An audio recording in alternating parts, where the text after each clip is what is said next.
There are many miles of undiscovered areas beneath the crust we can't even come close to.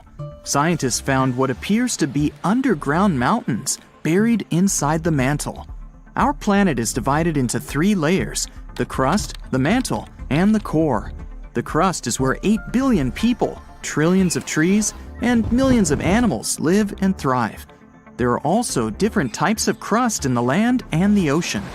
The oceanic crust contains unique rocks and is denser than the land crust. We all see how the Earth is divided and color-coded to show the crust, mantle, and core in textbooks. But there are also special layers in between that not everyone talks about. The mantle is divided into the upper and lower part, which is the transition zone. Since the mantle acts as the geological recycling center, the plate tectonics don't only move side to side, but up and down. It's actually why all the volcanoes appeared. The magma spews out to the surface or even underwater, and then sinks back down and repeats.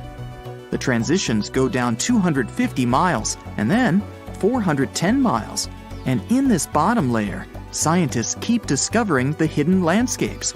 The mountains in the mantle are more rugged and much larger than the ones on the crust. Scientists found a mountain range with peaks higher than Mount Everest. Some of them are as high as 600 miles. When the continents were still landlocked together, there may have been some hidden lands now underwater.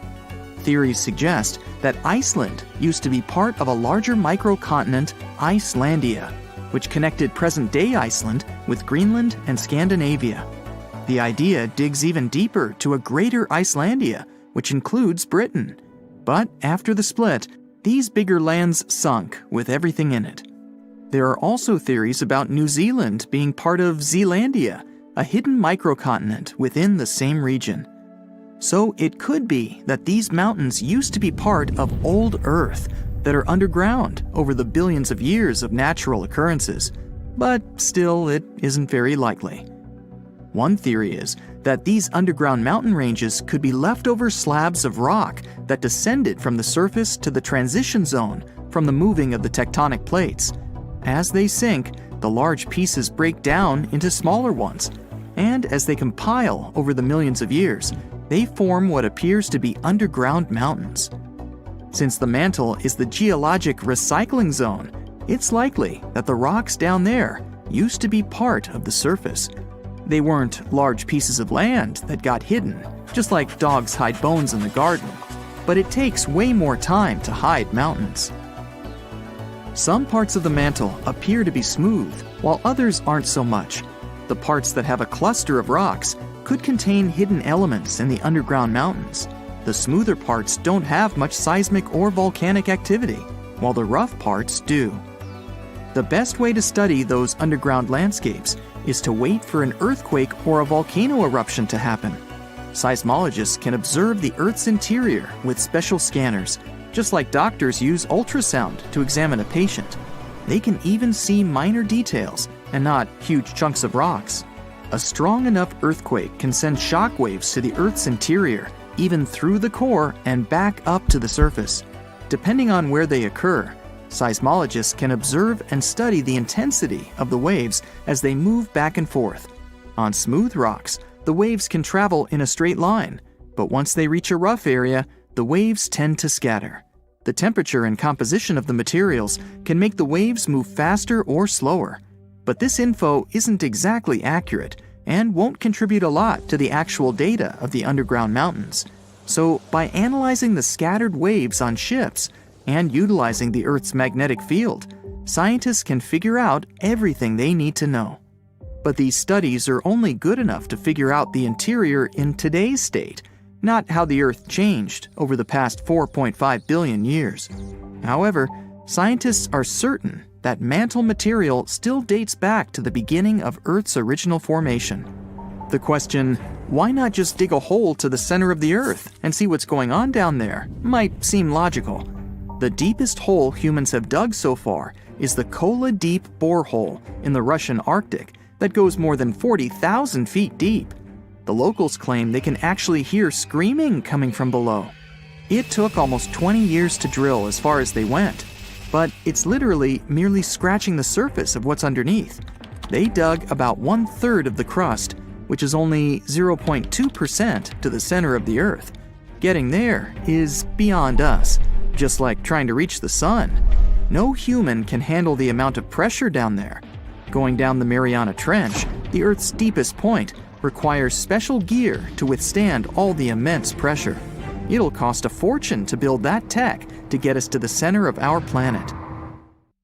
Evidence of diamonds buried deep in Brazil shows that everything we do on the crust's surface can affect things miles below, even towards the mantle. Scientists dug up 6 diamonds that could hold tiny mineral grains.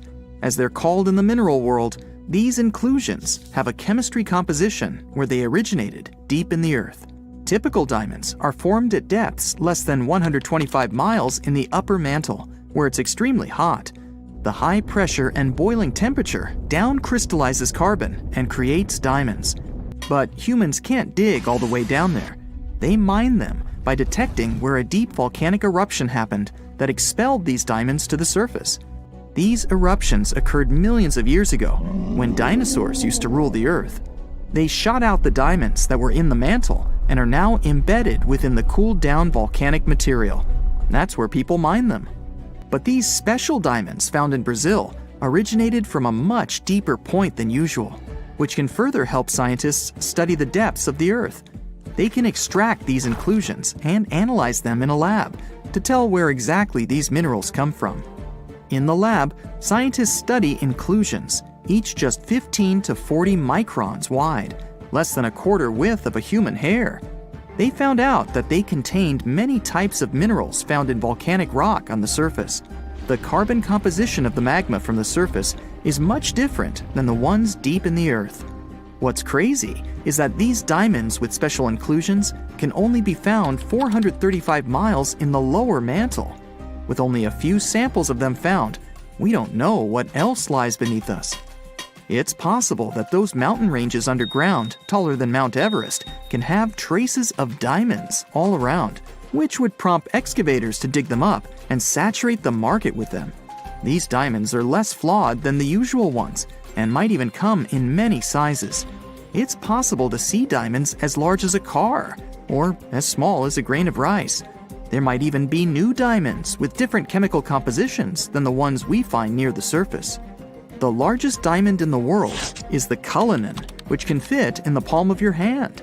It weighs around 1.3 pounds and is 3,100 carats. It was found in 1905 in South Africa. For anything to exist on Earth, you need carbon. In a nutshell, the carbon cycle is when plants and algae release carbon dioxide into the atmosphere or dissolved in water through photosynthesis. It's converted into carbohydrates and stored as fat. Later on, carbon dioxide is released into the atmosphere through breathing, which the plants benefit from, and the cycle goes on. Scientists claim that there might even be a carbon cycle in Earth's interior. The oceanic crust has a lot of carbon sediment that could mix with the upper and lower mantle layer. But there still isn't enough evidence to support this. The deep diamonds might be the key to popping open that theory. Only time will tell. Deep inside the heart of the Amazon rainforest lies a cave so massive, it defies logic. Stretching for 2,000 feet, this tunnel is so big a human could easily walk around inside of it. Its walls are etched with deep, mysterious claw marks. But this is just one of many. If you travel to the south of Brazil, you'll stumble upon over 1,500 similar caves, ranging from modest tiny burrows to massive passageways. These are not your average spooky, bat-filled caverns. They're what researchers call paleo burrows, also known as ancient underground structures dug by creatures so colossal they make modern elephants look small.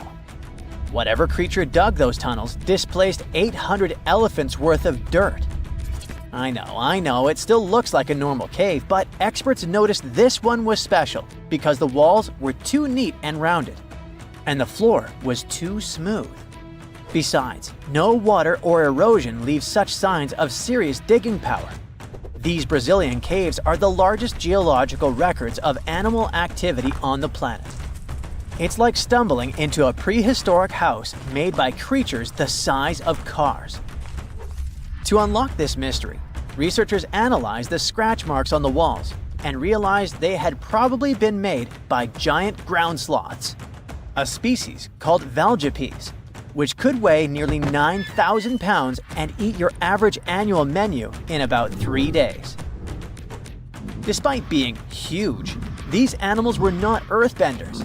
They had to work in groups if they wanted to dig such long tunnels. This is why scientists believe many sloths shared the same tunnel and dug it together. Even some giant armadillos may have helped with the digging. After all, they were ridiculously skilled excavators and lived there too. Okay, but why would a giant sloth or armadillo need a 2,000-foot-long underground lair? Great question.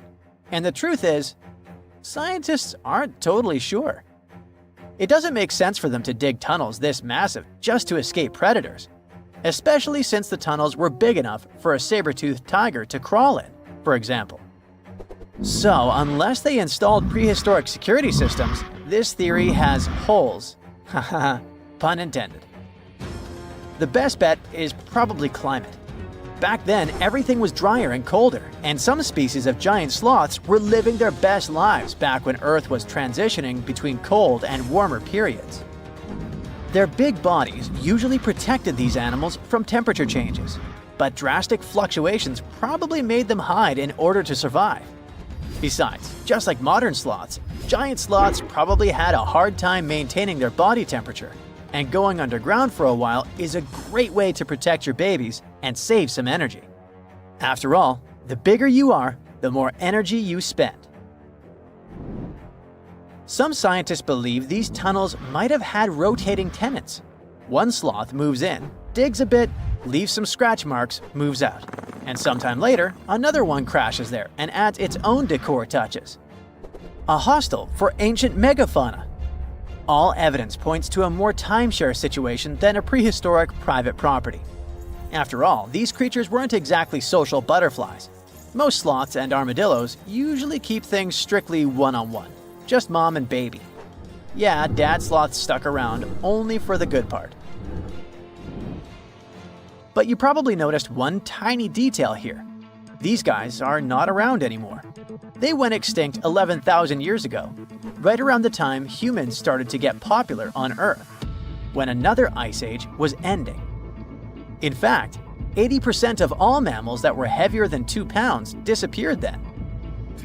The first culprit is, of course, the usual suspect: humans. Around 10,000 years ago, a wave of skilled hunters using distinctive tools like spear points spread across North America. The theory goes that American animals weren't used to this new predator, making them easy targets. Once the big plant eaters started vanishing, the big meat eaters followed. They didn't have enough food to survive, and it wasn't just excessive hunting that caused some damage. Early humans may have also harmed ecosystems in ways that made survival harder for large species. But wait, there's another suspect: climate change. Around the same time, Earth's climate got a major shakeup. The climate was going from super cold to only slightly cold.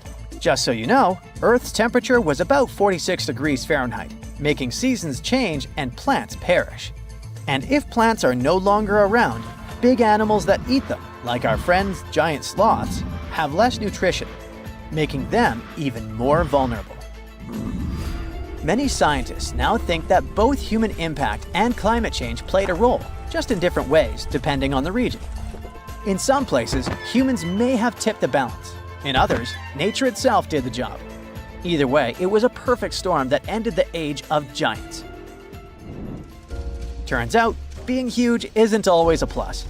Giant animals tend to live longer and reproduce slowly, which makes them sitting ducks when disaster strikes. Besides, it takes a long time for these guys to bounce back. After dinos disappeared, for example, it took 15 million years for new mega mammals to stomp onto the scene. The last major extinction happened around 12,000 years ago. Not really enough time for brand new massive beasts to evolve. Today's biggest ground animals, like elephants, rhinos, and bison, aren't newcomers. They're actually the tough survivors of that ancient chaos. And, well, at least we still live alongside the blue whale, the biggest mammal ever. But why did some prehistoric animals get so gigantic in the first place? Well, being big has some perks, in spite of all the extinction thing.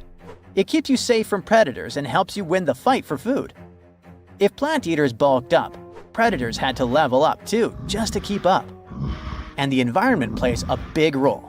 You see, cold-blooded animals might grow bigger in hot places to stay cool, and warm-blooded giants thrive in cold places to stay warm. One paleontologist even suggested that some dino-sized vegetarians needed those massive bellies just to digest the tough, woody plants of their time, as if they had a salad bar inside their bodies. There's also the thing with oxygen. Back then, Earth's atmosphere had way more of it. That's a big deal, especially for creatures with less efficient breathing systems like insects. Higher oxygen levels meant their bodies could handle more growth and more activity, kind of like nature's turbo mode. We also have to discuss bones, specifically the lighter ones. Many huge dinosaurs had air sacs built into their skeletons, just like modern birds. This made their bones strong but not ridiculously heavy, meaning they could grow super tall or long without collapsing under their own weight. Those air sacs also helped with cooling down, which is super important when you're basically a walking oven of muscle. On the flip side, modern mammals are limited by gravity and biology. Bigger bodies need stronger hearts, lungs, and blood pressure just to keep functioning, and land doesn't offer much support. This also explains why whales got even bigger than dinosaurs. The ocean acts like a natural support system, which pretty much means that buoyancy helps hold up all that mass. So blue whales can hit a jaw-dropping 330,000 pounds without turning into pancakes. On land, that kind of size would be a serious health hazard. So ancient giants weren't just freaks of nature. They were the result of the right mix of air, food, physics, and environment working together in just the right way. The whole extinction event surely is a bummer for giant sloths that worked as gigantic engineers of nature, but it surely prevented us from sharing the planet with insects the size of crows, like some types of griffinflies or millipedes reaching almost 6 feet in length. Yikes! Now, if you'll excuse me, I'm going to appreciate modern sloths. Slow, small, and thankfully incapable of terraforming the landscape and giving me insect-related panic attacks. We know more about space than we do about the ocean. We know more about the ocean than we do about the Earth's core. But how do we study something that lies more than 1,000 miles beneath our feet? Oddly enough, you need to fly into space. Thanks to satellites orbiting the planet, scientists have discovered something strange at the very heart of the planet. News about mysterious signals from space barely surprises anyone. But how about this? We detected strange signals coming from deep beneath our own home. Before we go into those signals, we need to understand why it's so important to study what's inside the planet. How does the core affect us? Our lives depend on it in several crucial ways. First, the core plays a fundamental role in gravity. We don't drift off into space because a massive spherical mass of molten metal locks us to the surface. Second, it powers Earth's magnetic field. Dangerous cosmic radiation and solar wind that could scorch everything are blocked thanks to the planet's magnetic field. And third, the inner processes of the Earth influence earthquakes and volcanic eruptions. Any disturbance inside the core and mantle can change life on the planet. And recently, scientists recorded something unusual coming from down there. At the beginning of this century, the United States and Germany launched a mission called GRACE, the Gravity Recovery and Climate Experiment. At first, this project used 2 satellites to track how water moved around the planet and how glaciers were melting. But the satellites could also measure Earth's gravitational field. If gravity was slightly stronger or weaker in some region, one of the satellites would be pulled toward that spot, and the other would measure the change in distance. In very simple terms, the heavier something is, the stronger its gravitational pull. In certain parts of the planet, gravity can be slightly higher because of large geological shifts, ocean currents, or melting ice. But between 2006 and 2008, the GRACE satellites detected a strange change in gravity along the coast of Africa. Melting ice, water movement, and other natural phenomena couldn't explain the anomaly. No one knew what it was at the time, but years later, scientists suggested that the nature of this signal was coming from the Earth's core. Researchers noticed that some minerals, like perovskite, can undergo a phase transition when exposed to enormous pressure and extreme heat. And there are many perovskites lying in the upper layers of the mantle. When the internal structure of this mineral reshapes, it becomes denser and shifts the surrounding rocks. Deep underground, this harder, solid part moves the softer molten rock. These movements reach the molten outer core and slightly deform it. This deformation inside the core alters the flow of molten iron, and this deep current of liquid metal directly affects Earth's magnetic field. That's why satellites recorded those fluctuations. So how does all of this affect us? We launch satellites, we use compasses, we rely on GPS. All of this works only because gravity and the magnetic field are stable, and both depend on the core. That's why it's so important to study the Earth's heart. And to do that, we don't need to dig thousands of miles. Movements on the surface can reveal what is happening inside. Studying vibrations in the crust, recording gravitational shifts, calculating, modeling, and forming hypotheses. It all sounds a little boring. Is there another way to figure out what's happening down there? We sent Voyagers into space, and some of them have already left the solar system. We descend into the depths of the Mariana Trench inside bathyskiffs. So what's the problem with drilling a shaft deep into the Earth's crust? Humanity actually has some experience with this. In the 1970s, Soviet geologists began drilling the Kola Super Deep borehole. It became and remains the deepest artificial borehole ever created. Its depth reaches 7.6 miles, deeper than the Mariana Trench and higher than Mount Everest. More than 50 years have passed, and humanity has not gone deeper than 7.6 miles. And do you know where the Earth's core begins? At about 1,800 miles down. That's almost 7 times farther than the distance to the International Space Station. To reach the core, we would need to drill a hole 230 times deeper than the Kola Super Deep. But that project was shut down in 1992, and the borehole was closed in 2005. What stopped us from digging deeper? First, the density of the rock. In the early stages, the drill easily cut through granite, but around 4.3 miles down, the rock became much harder. The drill broke several times. Workers had to change the drilling direction to pass through softer layers. Eventually, the borehole's shape looked like a string of lights hanging on a Christmas tree. Another problem was heat. The deeper the engineers went, the hotter it became. Scientists expected that past a depth of 10,000 feet, the temperature would be around 212 degrees Fahrenheit. In reality, the harder they worked, the worse it got. Eventually, it reached 356 degrees Fahrenheit. The hottest place on Earth is the Sonoran Desert along the Mexican-US border. Temperatures there can reach 177 degrees Fahrenheit. That's twice as cool as inside that terrifying borehole. And the challenges did not stop there. At a depth of about 14,800 feet, the rock became porous. The extreme heat gave it a strange plasticity. Instead of solid stone, the drill had to cut through something more like hot, softened material that was almost impossible to drill. On top of that, the stability of the shaft became a danger. At such depths, the walls could collapse at any moment.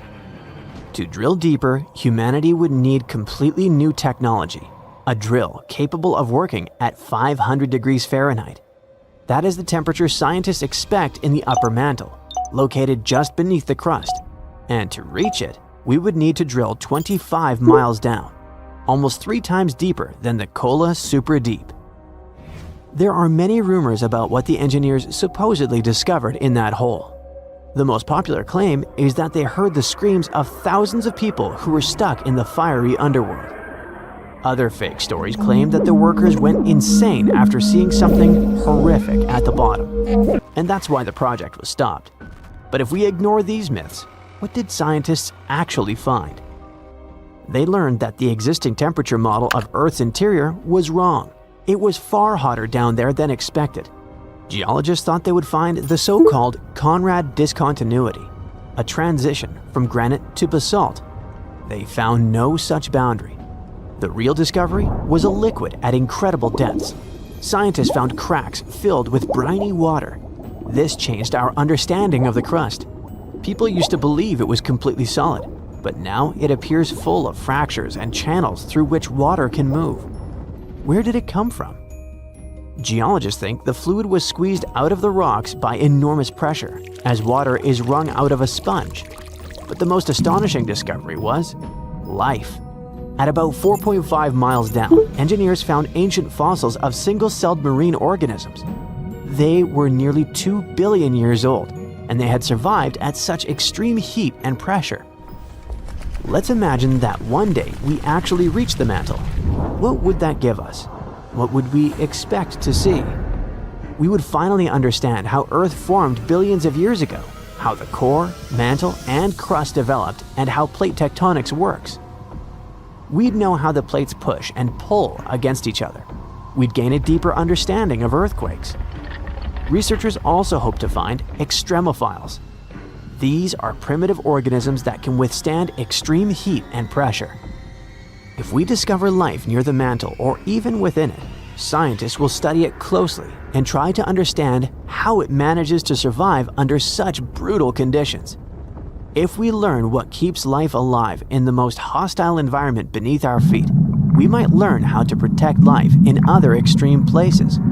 From the depths of the ocean to distant planets, studying the heart of our planet could reveal technologies we can barely imagine today. Our future might depend on the mysteries hidden beneath our own world. We all know how it goes. Homo sapiens are way smarter than Neanderthals. Neanderthals were primitive, and we're much cooler than they were, right? Now, what comes to mind when you hear the word factory? Probably something like this. Lots of Homo sapiens, people, working in different departments, huge production lines, packaging, sorting. You can't fit a Neanderthal into that image, can you? Hey, don't be such an evolutionist. We don't judge people here by the stage of their development, okay?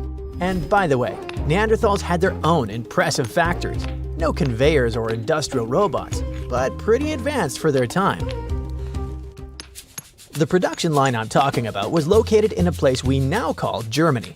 What's funny is that it's a country that still has plenty of factories and a long tradition of working with machinery, so it feels like a continuation of that tradition. Now, poof, back 125,000 years, to the moment when this very early factory appeared. Around this time, Earth was in an interglacial period, with weather quite similar to today's climate, so conditions may have not been the best, but still fairly comfortable. Neanderthals lived their ordinary lives. They used fire to manage vegetation, gathered plants, and apparently, built plants. Pun intended. So if you thought those hairy guys were savage beasts who spent their time scratching lice off their skin, you may owe an apology to this distinguished gentleman. By the way, this is Carl, and he claims to be the owner of this factory. You seem to have underestimated him, so he's left. But I'll carry on talking about this interglacial breakthrough. Archaeologists have recently shown that Neanderthals intentionally chose a lakeside location to process the bones of at least 172 mammals, including deer, horses, and aurochs, a now extinct species of bovine. The study demonstrates that the inhabitants not only broke open large mammal bones to extract marrow, but also ground the bones into thousands of fragments and heated them in water to extract calorie-rich bone grease. Think of it as a food manufactory making flavorful Campbell's soup ready to hit the shelves at your local supermarket. I know it sounds far-fetched, but what I want to show here is that we now have evidence that even Neanderthals had pretty advanced techniques of food processing. This was intensive, organized, and strategic. Neanderthals were clearly managing resources with precision. Some of them were planning hunts. Others were in charge of transporting carcasses, while another group was busy rendering fat in a task-specific area. They definitely had no nutritionists, but they did understand both the nutritional value of fat and how to access it efficiently. Just one example. Scientists now think that when it came down to caching carcass parts, they would do so across the landscape for later transport to the grease rendering site. You know how all factories are supposed to meet production targets? Same here. Experts believe Neanderthals understood there was a certain fat quota they needed to meet to make the literally bone-crushing process worthwhile.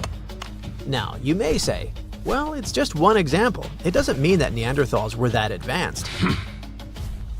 True, good catch. However, there are more examples, and here's one of them. Technically speaking, in addition to food-related production lines, these guys may have had a chemical production factory. You see, there is evidence that Neanderthals made stone tools using a multi-ingredient adhesive, which they couldn't buy at Dollar Tree for very obvious reasons. The factory headquarters wasn't in Germany this time though, but in Gibraltar, in Vanguard Cave to be more precise. While studying this area, scientists stumbled upon a small hearth that may have functioned as something close to an ancient adhesive workshop. So chances are that Neanderthals were using fire not just for warmth or cooking, but as a controlled tool for producing useful materials. Now, let's see how this hearth worked. If you've ever cooked sauces, you know how they thicken once the temperature goes up. Neanderthals may have spotted something similar while using fire for its basic function, cooking. They put two and two together and bam, they started glue, or rather tar production. The controlled fire helped them regulate heat precisely enough to produce a perfectly sticky texture. That tar could then be used to fasten stone blades or other sharp pieces onto wooden handles, with sinew or plant fibers helping secure the joint. If you wonder what the recipe was, scientists managed to reconstruct it, sort of. Basically, it involved burned rock rose leaves, but there was a secret ingredient for the process to work: guano. Guano is what's left of bat and bird feces once they've decayed. It sounds quite disgusting, but it worked, and that's what matters. Let's check out the structure itself.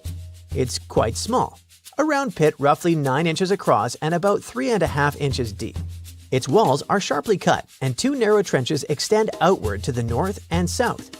The working idea is that Neanderthals packed the pit with rock rose leaves, then sealed it with damp sand and soil, likely mixed with, you guessed it, guano, to limit oxygen entering the chamber. A small fire, probably fueled by grasses and shrubs, would have burned above the sealed pit. As the plant material heated, it released a thick brown resin. Producing that resin required temperatures in the neighborhood of 300 degrees Fahrenheit or more. However, it took scientists some effort to understand what happened inside the hearth. They had to analyze residues from the walls and floor using several chemical techniques, including mass spectrometry. This technique identifies and counts molecules within a sample. It was necessary to reconstruct the likely production method. Once they ran those smart tests, they moved on to the next step, which involved a tad of elbow grease. They recreated the setup themselves, building experimental hearths that matched the original in size, shape, and materials.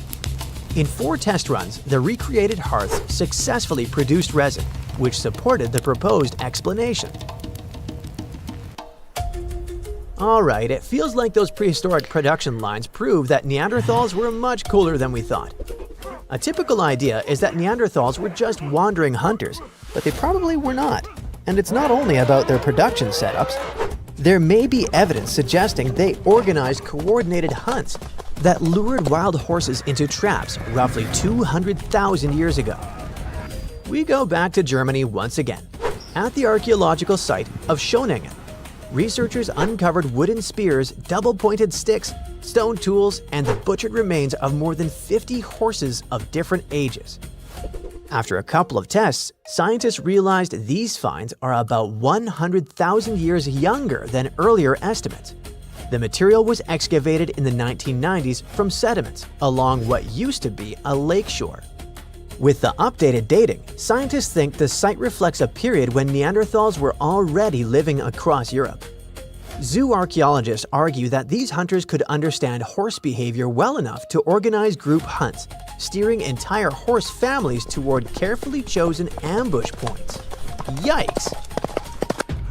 Chances are that by about 200,000 years ago, Neanderthals were cooperating in increasingly complex ways. Organized hunting, shared planning, and coordinated action may have been part of their social life, and they could have possibly reached levels similar to those seen in early Homo sapiens communities. Earlier estimates placed the Shonengan tools and horse remains at roughly 300,000 years old.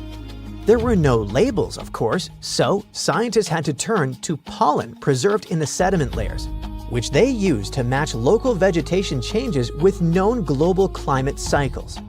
Under that older timeline, the hunters at the site might have been Neanderthal ancestors or another ancient human species known as Homo heidelbergensis. But the new timeline points more directly to Neanderthals themselves. To refine the age of the site, a team of scientists analyzed how amino acids, the chemical components of proteins, had gradually changed structure after passing. They examined 4 snail shells, 15 tiny crustaceans, and 8 horse teeth from the same sediment layer that contained the spears. Once they measured these molecular changes and combined the results with pollen records and climate data, the researchers calculated how much time had passed since those organisms died. The results consistently pointed to a younger age, around 200,000 years, placing Neanderthals squarely in the role of the hunters behind the Shonengan horse drives. Drilling straight into molten rock sounds like the kind of plan a mad scientist would come up with. And maybe they are. Anyway, researchers in Iceland are preparing to drill almost 7,000 feet into a volcano and reach the edge of a hidden magma chamber. The plan is to turn that borehole into the first underground volcano observatory. The idea is that if we want to actually predict an eruption, we have to study that buried furnace directly. Now, when we think of a volcano, we imagine the cone, the crater, and the lava at the top. But that is just the parts that gets in the news and makes animals run away. The main danger is buried miles underground in the magma chamber. These chambers are not hollow caves filled with liquid fire. They actually resemble soggy sponges made of solid crystals. Molten material slowly drips upward through this burning crystal mush. That slow underground movement is part of what builds pressure before an eruption. Sometimes that pressure escapes quietly. Sometimes it tears the crust open. And from the surface, those two futures can look frustratingly similar at first. Right now, scientists still can't see through miles of rock, like with an X-ray, and watch what's happening deep inside a volcano. Instead, they have to read the warning signs from the surface. They watch for tremors, check whether the ground is swollen, and look for gas leaks. They note changes in heat and underground water. But that's not enough. Relying purely on those surface clues is basically like trying to figure out what is wrong with a broken car engine by just touching the hot hood. You know something is happening inside, but you are mostly just guessing. However, it just so happens that Iceland is located in one of the few places where Earth's internal heat gets unusually close to the surface. The island sits right on a seam in the planet. Here, the crust is slowly pulling apart, like bread splitting in the oven, while extra heat keeps pushing up from below. That's why Iceland has many volcanoes, lava fields, and geothermal areas all over the place. It's also why people there have been drilling into superheated ground for decades to get hot water, heating, and electricity. So, drilling deep into a volcanic system in Iceland is unusual, but it is not coming out of nowhere. This is Krafla, a volcanic caldera in northern Iceland. A caldera is the big bowl-shaped scar left behind when part of a volcano empties out underground and the ground above sinks. Krafla is a big deal because it's already one of Iceland's best-studied geothermal areas. During a violent 9-year eruption event known as the Krafla Fires, the ground was physically ripped apart. Boiling material spewed out of fresh cracks and swallowed the landscape. Today, the area has a pretty strong geothermal power plant harvesting the underground heat. Engineers have been plunging drills into this baking earth for decades to spin power turbines. Because the infrastructure is already sitting right on top of a highly active volcanic system, Krafla is the perfect place to try something fresh when it comes to studying volcanoes. So, what are they actually trying to do here? Well, back in 2009, drillers here were hunting for superhot fluids. They wanted to use underground water heated by the volcano as an energy source. They planned to drill around 2.5 miles, but had to stop halfway through because the drill bit slammed into rhyolitic magma. Some types of magma flow pretty easily, but rhyolitic magma is much thicker and sluggish, more like toothpaste than syrup. The crew had to stop because the melt actually rose into the borehole. Engineers then completed it as a producing well, tapping the rocky contact zone right next to the intrusion. That accident proved two key things. This zone was reachable, and it held an absurd amount of heat. That accident launched the project called the Krafla Magma Testbed, or KMT. Engineers are constructing a permanent observatory directly inside the active reservoir. The team is building a science well going almost 7,000 feet straight down. They want to punch right to the very edge of the molten zone. The goal is to drop heavily armored sensors into that scorching region to track the movement of the melt live. Right next to it, they're drilling a second shaft to test energy extraction. At a depth of 6,700 feet, the rock is baking at well over 900 degrees Fahrenheit. The lower well monitors the melt zone. The higher well tests exactly how much electricity that heat can generate. The observatory is not like some sci-fi room hidden underground. It's a drilling pad on the surface, linked to deep holes that do the dangerous part for you. Rock samples and fluids come back up. Sensors go down. Teams can return to the same spot again and again instead of treating one lucky hit like a fluke. Those instruments would track heat, pressure, and chemical changes over time. Here is where the project turns into an engineering stress test.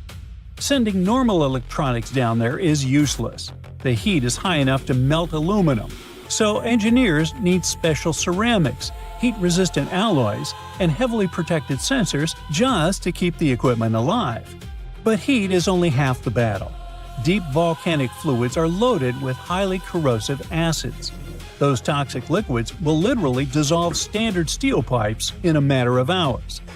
So, keeping a deep well bore open at those depths is a nightmare for machines as well. Most of the trip down looks like standard geothermal drilling. The trouble starts near the target zone. As the drill bit gets closer to the melt, the surrounding rock changes. The intense heat makes the solid stone soft and flexible. The sheer weight of the earth tries to crush the freshly drilled hole shut. Engineers have to keep the borehole stable in an environment where heat and pressure are constantly working against it. Cooling fluids help manage the heat, but they also change the stresses around the borehole, which can make the entire hole less stable. Well, that's problematic. And when they hit the target layer, it does not automatically turn into a fountain of fire. At Krafla in 2009, the magma was quenched by the drilling fluid and showed up as chips of volcanic glass in the cutting.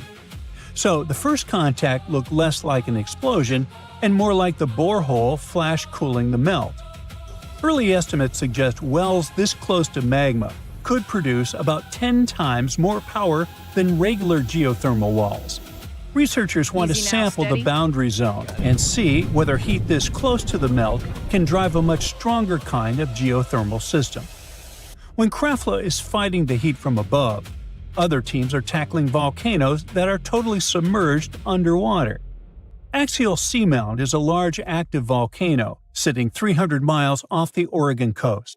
It rests nearly 5,000 feet below the ocean surface.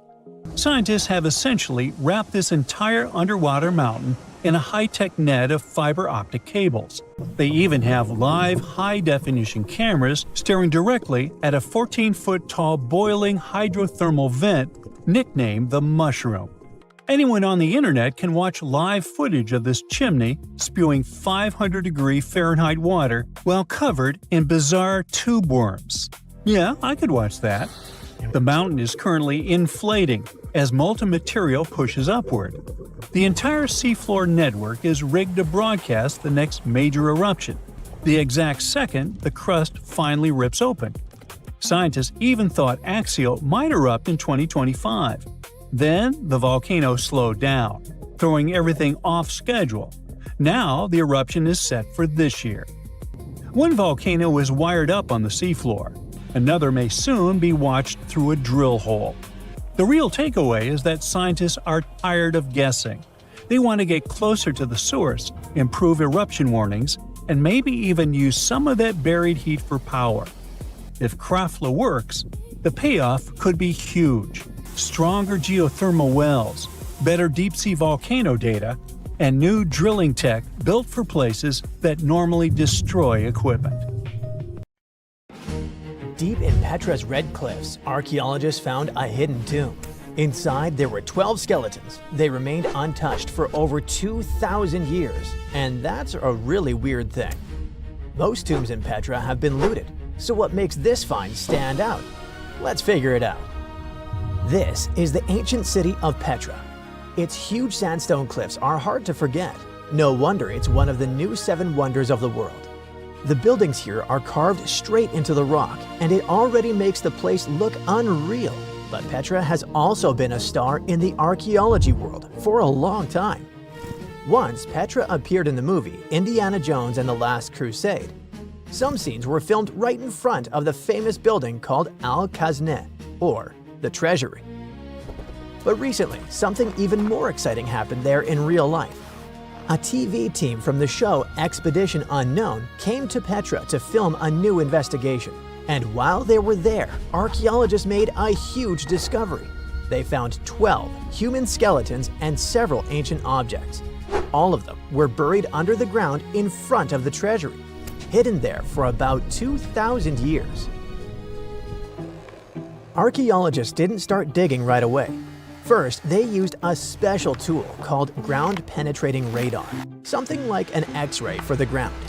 Instead of guessing where to dig, the machine scans underground and shows shapes that might be tombs or empty spaces.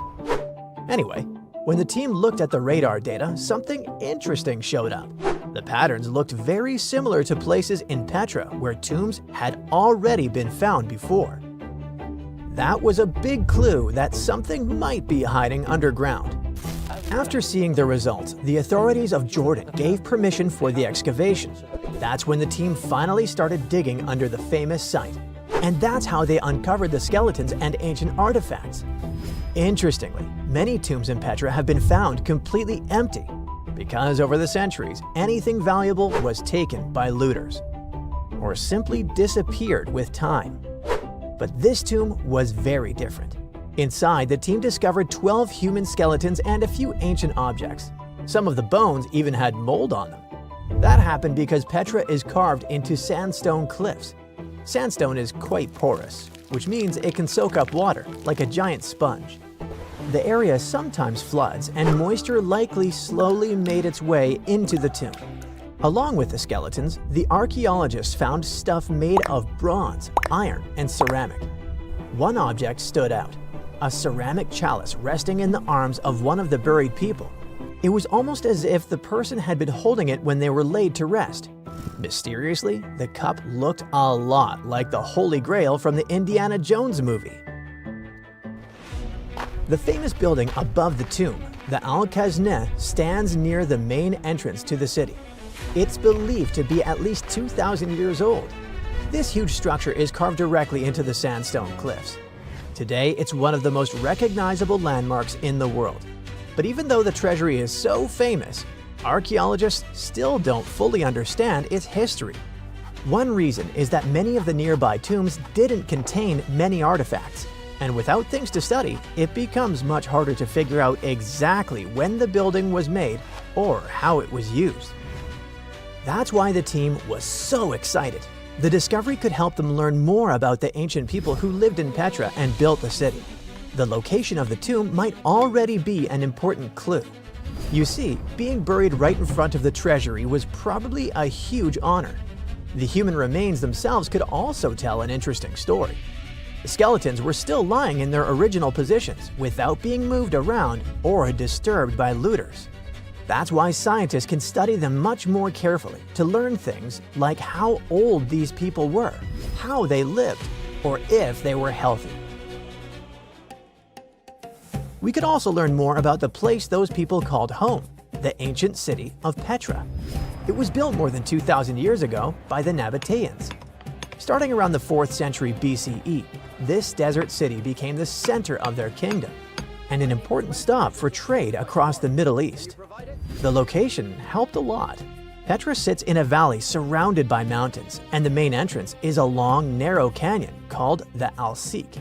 Because the path is so tight, the city was easy to defend and hard for enemies to attack. Thanks to these factors, the city grew quickly.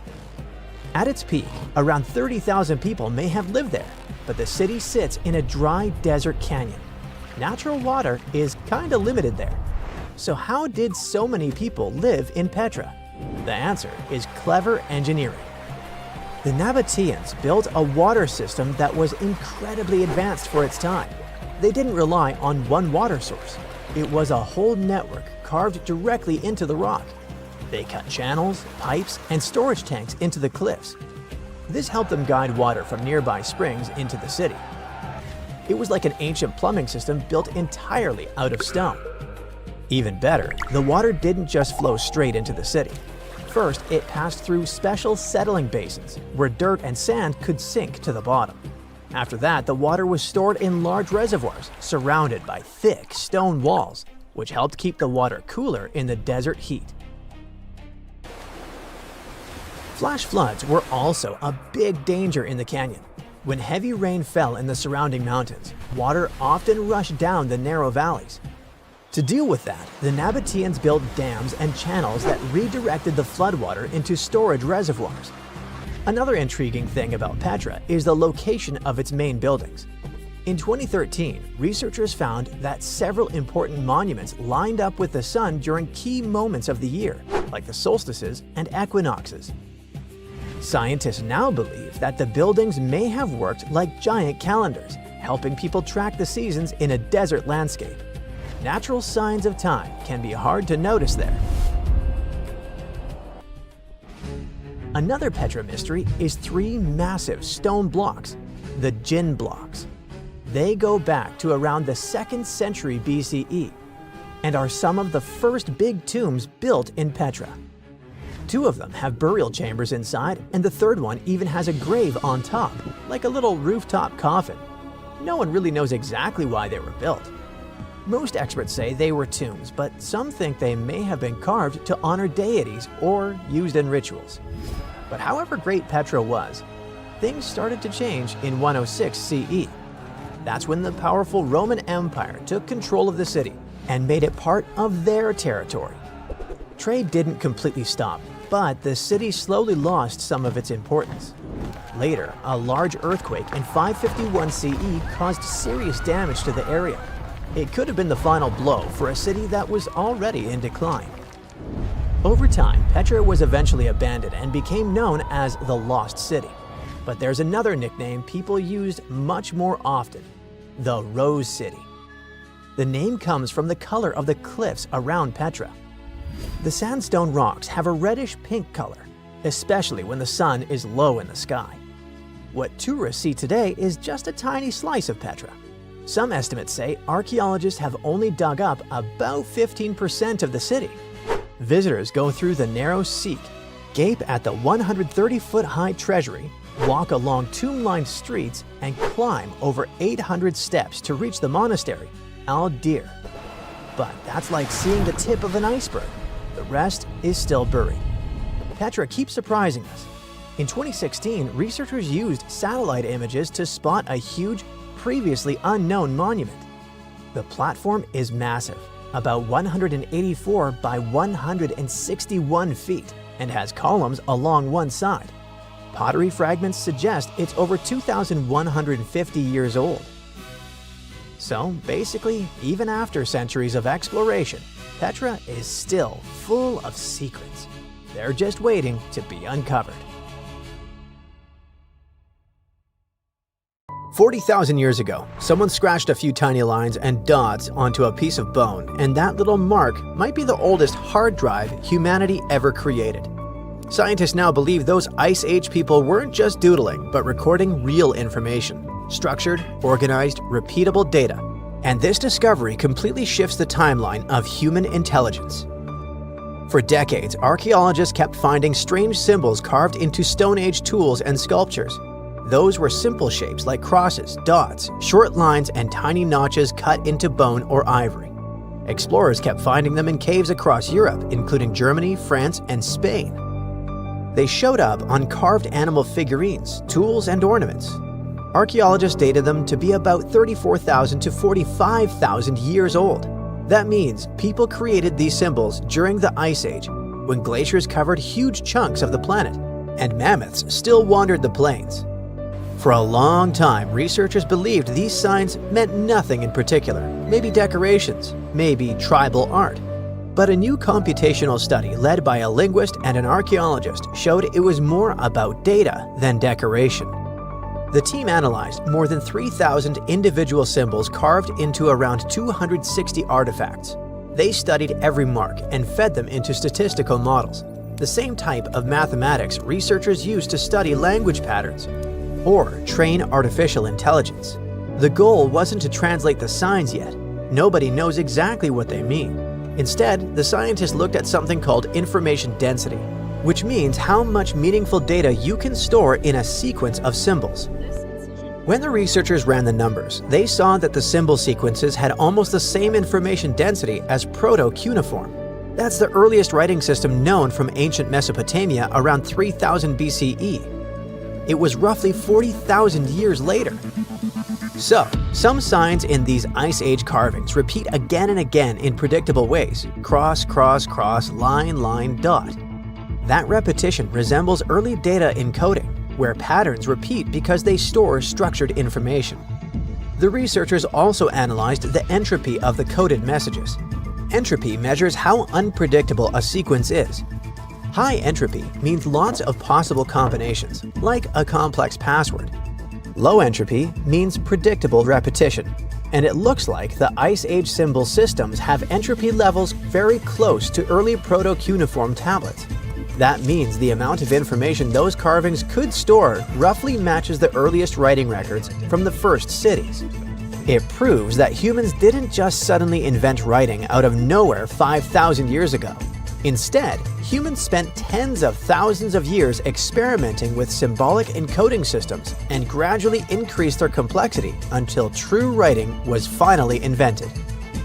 One of the most interesting examples of such a coded message comes from a cave in southwestern Germany. Archaeologists discovered a tiny mammoth figurine carved from mammoth tusk ivory, small enough to fit in your palm. There's a neat row of engraved crosses and dots running along its surface. Another object called the adorant is a thin ivory plate. Found in a different German cave, has a strange mythical creature that looks part human, part lion on it. The figure stretches upward like it's worshipping something, and across its body, someone carved rows of tiny dots and notches with careful spacing. Then there's the famous lion-human sculpture. If you look at the arm closely, you can see evenly spaced cuts along the limb. These marks seem intentional, deliberate, almost rhythmic. They look less like decoration and more like entries in a ledger. It makes those artifacts something like USB drives made of ivory.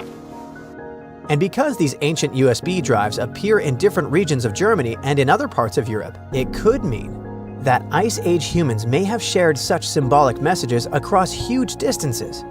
Those hunter-gatherers living thousands of miles apart probably recognized the same patterns scratched into bone tools. Of course, scientists still don't know the exact meaning of these symbols. They could represent seasonal calendars, migration cycles, clan markers, or some concepts tied to rituals. So the most important discovery for now isn't the translation, but the structure of the signs that behave like a system. This coding system isn't the only proof that ancient minds invented complex systems long before modern technology arrived. There's a thick oval slab of limestone in a museum in the Netherlands. Archaeologists dug it up in the late 1800s and assumed it was some kind of Roman game board. The problem was that nobody could figure out the rules. The carved lines didn't match any known ancient game. Only in 2026, researchers finally solved the mystery with help from artificial intelligence. If you look at the stone closely, you can see that certain grooves on it are slightly deeper than others. It means that people slid pieces across those lines repeatedly, and the stone wore down over time. Conservation experts created extremely detailed 3D scans of the limestone surface to analyze those wear patterns. Those scans showed differences in depth smaller than a human hair. Every tiny groove became a clue about how players once moved their pieces. Then, the team brought in a special AI game simulation system designed to understand board games. They fed the system rules from about 100 historical games and asked it to test possibilities onto a digital copy of the Roman board.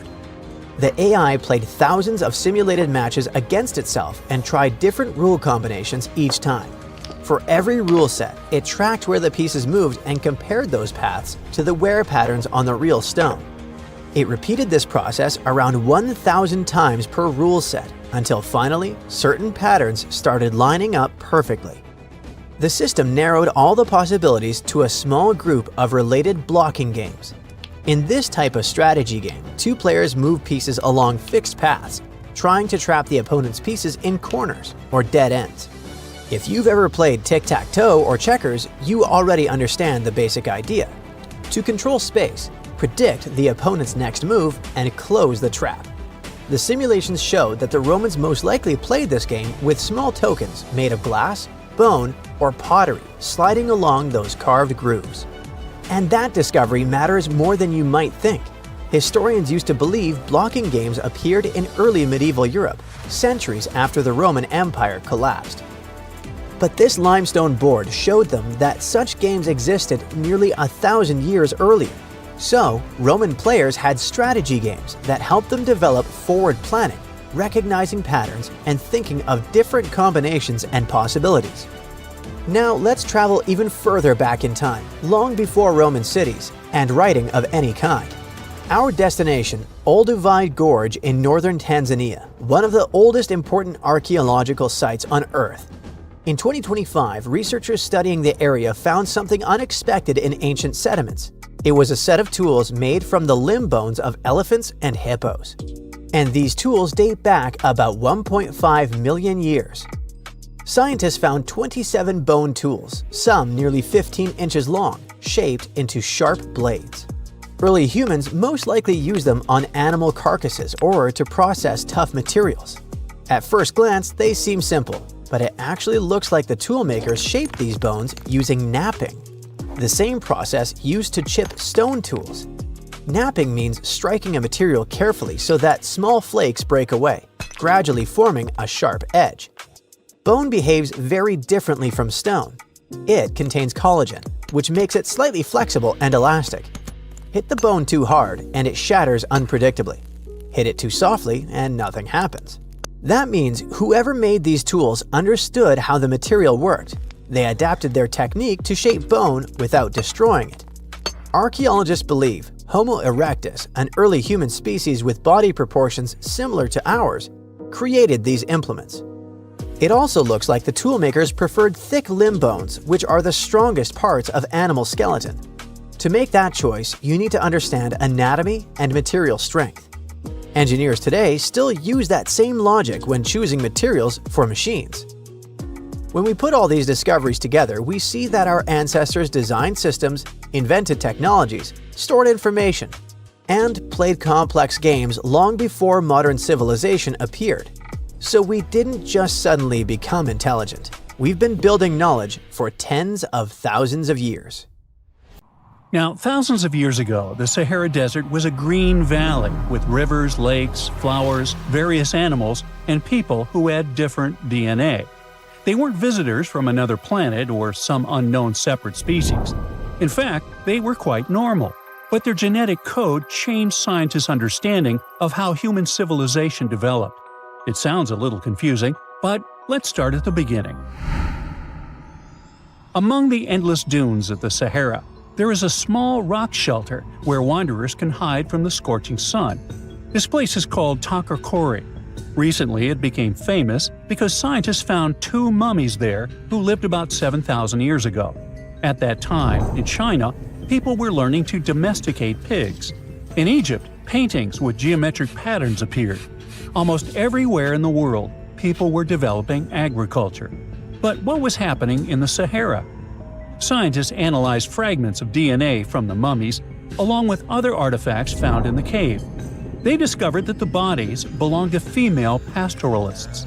They lived during a time when the famous desert was known as the Green Sahara because of its humid climate and abundant vegetation.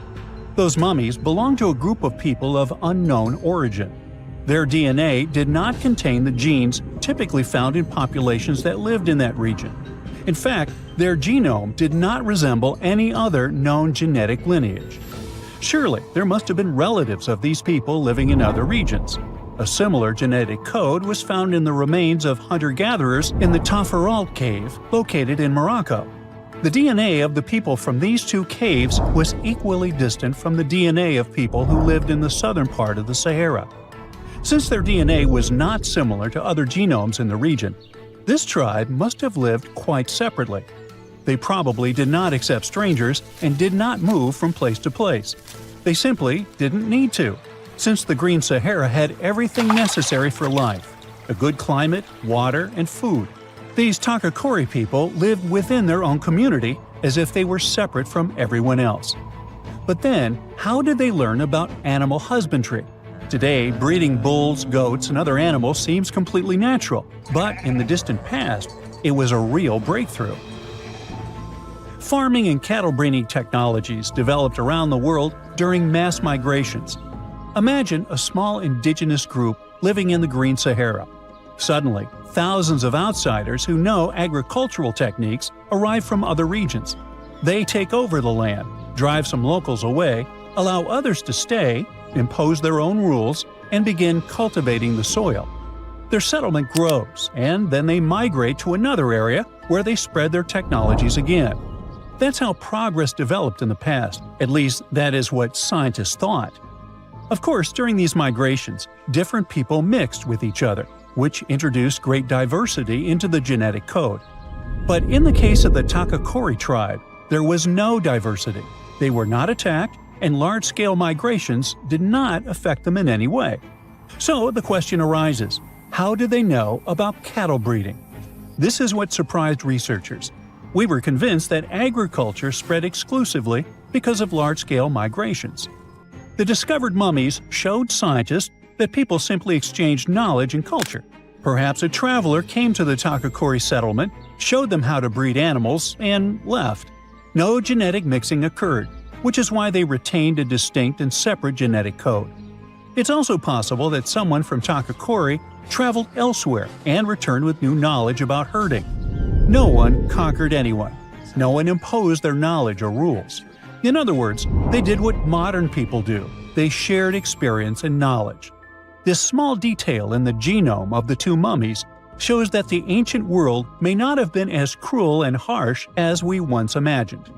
In a sense, the genetic material inside those mummies tells the story of how the technological and cultural development of humankind has changed over time.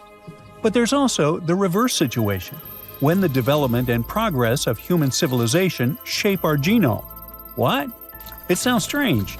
Do microwave ovens affect our DNA or something like that? No, it's much bigger than that. Our DNA was changed by fire. If you look at us through the eyes of nature, we are very strange creatures because of our weird relationship with one of the most dangerous elements in the world. But what's so strange about it? Well, just look at nature. Did you see how people in thrillers about wildlife scare away wolves and bears with fire? It's because it really may work, since many animals are afraid of fire and stay away from it. Some lizards learned how to survive wildfires by hiding in already burned bushes, places where the fire will not return. Evolution has made nearly all living creatures avoid fire, but not humans. We're the only species on the planet that does not run from fire but uses it. No other animals live under a constant risk of burns. Evolution was not prepared for this and had to rapidly adjust our genes to match our behavior. The technology of controlling fire is one of the oldest in the world. We used it to keep warm in cold climates, cook food, produce metal and ceramic objects, build homes, and conquer territories. We put hot food into our mouths and drink hot tea. We're the only creatures on the planet that voluntarily put a potentially dangerous source of heat into our mouths. And this has been happening for thousands of years. Fire is still an essential tool, and all this time, we've been getting burned.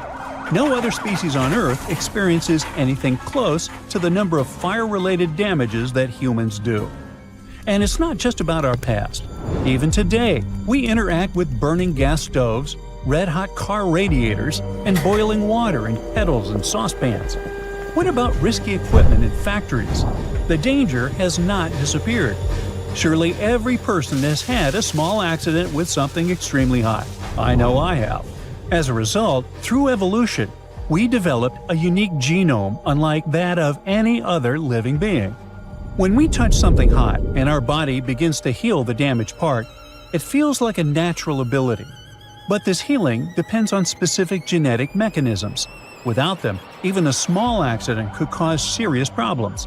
The development of these genetic adaptations was a complex and lengthy process, since changes in DNA do not happen quickly.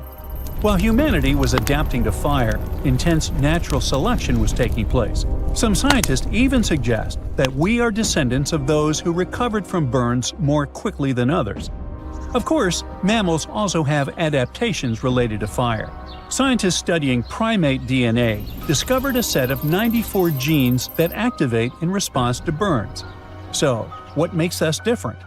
In humans, some of these genes evolved much faster and became far more effective at healing and fighting bacteria. So, does it turn out that we have a superpower we never realized we had? Yes, but there's bad news. The same immune response that allows us to heal quickly from burns can also cause serious problems. How is that possible? Well, instead of using examples with real people, let us imagine a mannequin with the same fire-related adaptations as a human. When the mannequin receives a small burn, say from a hot radiator under a car hood, its immune system quickly triggers inflammation, during which immune cells neutralize the damage. It is an aggressive healing strategy, but it works. However, if the mannequin gets a large area burn, that same defense becomes dangerous. The immune system uses the same tactic for major burns as it does for minor ones, creating massive inflammation that can be life-threatening. Why is that? Because evolution developed protection against small incidents around a campfire, but not against massive fires. Interestingly, how do scientists explain our craving for extreme sports and adrenaline? What does our DNA say about this? Well, it's a whole new story. The Tower of London is the ultimate symbol of royal power. For nearly 1,000 years, it housed kings, queens, and the crown jewels. It served as a fortress, palace, and prison. It is one of the most studied and documented historic sites in the world. Yet, archaeologists uncovered unsettling human remains only 10 feet right under the walkway. Who were these people, and how did they stay hidden for so long? The Tower of London sits on the River Thames, in the heart of London. It's a true medieval castle with thick, well-preserved stone walls, armored gates, and watchtowers like you only see in movies. It was built almost a millennium ago, when William the Conqueror took control of England.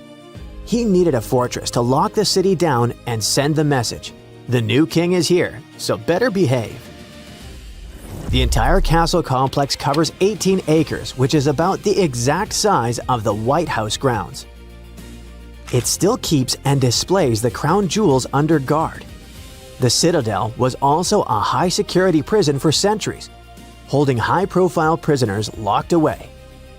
But it wasn't just a prison for humans.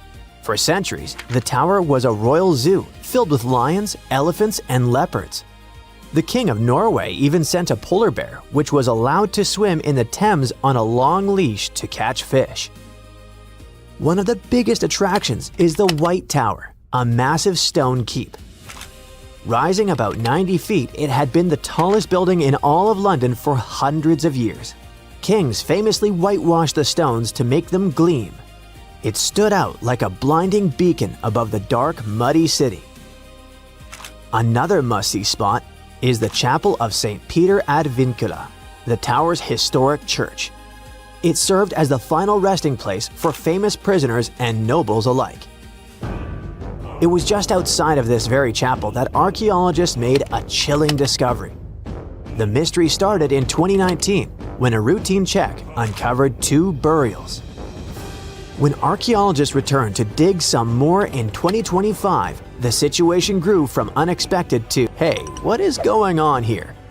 Over 20 skeletons were packed into the soil, mixed with fragments from older burials, proving this spot had been used and reused many times before. These graves span centuries, from the 1200s to the 1600s. So we're not looking at one tragedy.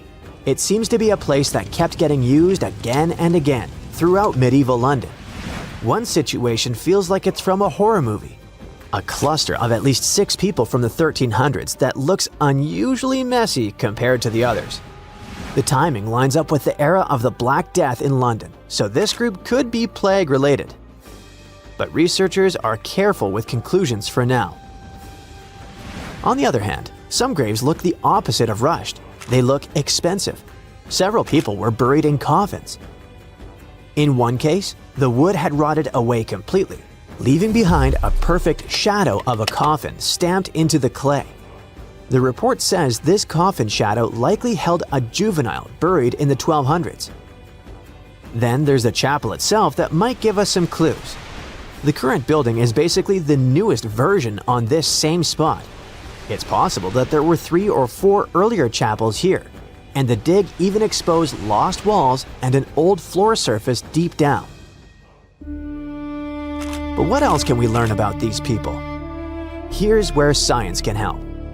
Researchers look at teeth. Your adult teeth form when you're a kid, and they lock in chemical traces from the water you drink and the food you ate. It basically creates a permanent record of where you grew up. So the team analyzed 2 specific skeletons. The first one seemed wealthier. The chemistry suggests they might have grown up in Wales and moved around a few times. They even had traces of a high-sugar diet. That was a huge luxury back then. The second person had a totally different story. Their bones showed signs of chronic stress and a much harder childhood. So these were 2 people from opposite ends of the social ladder, one rich and the other not so much.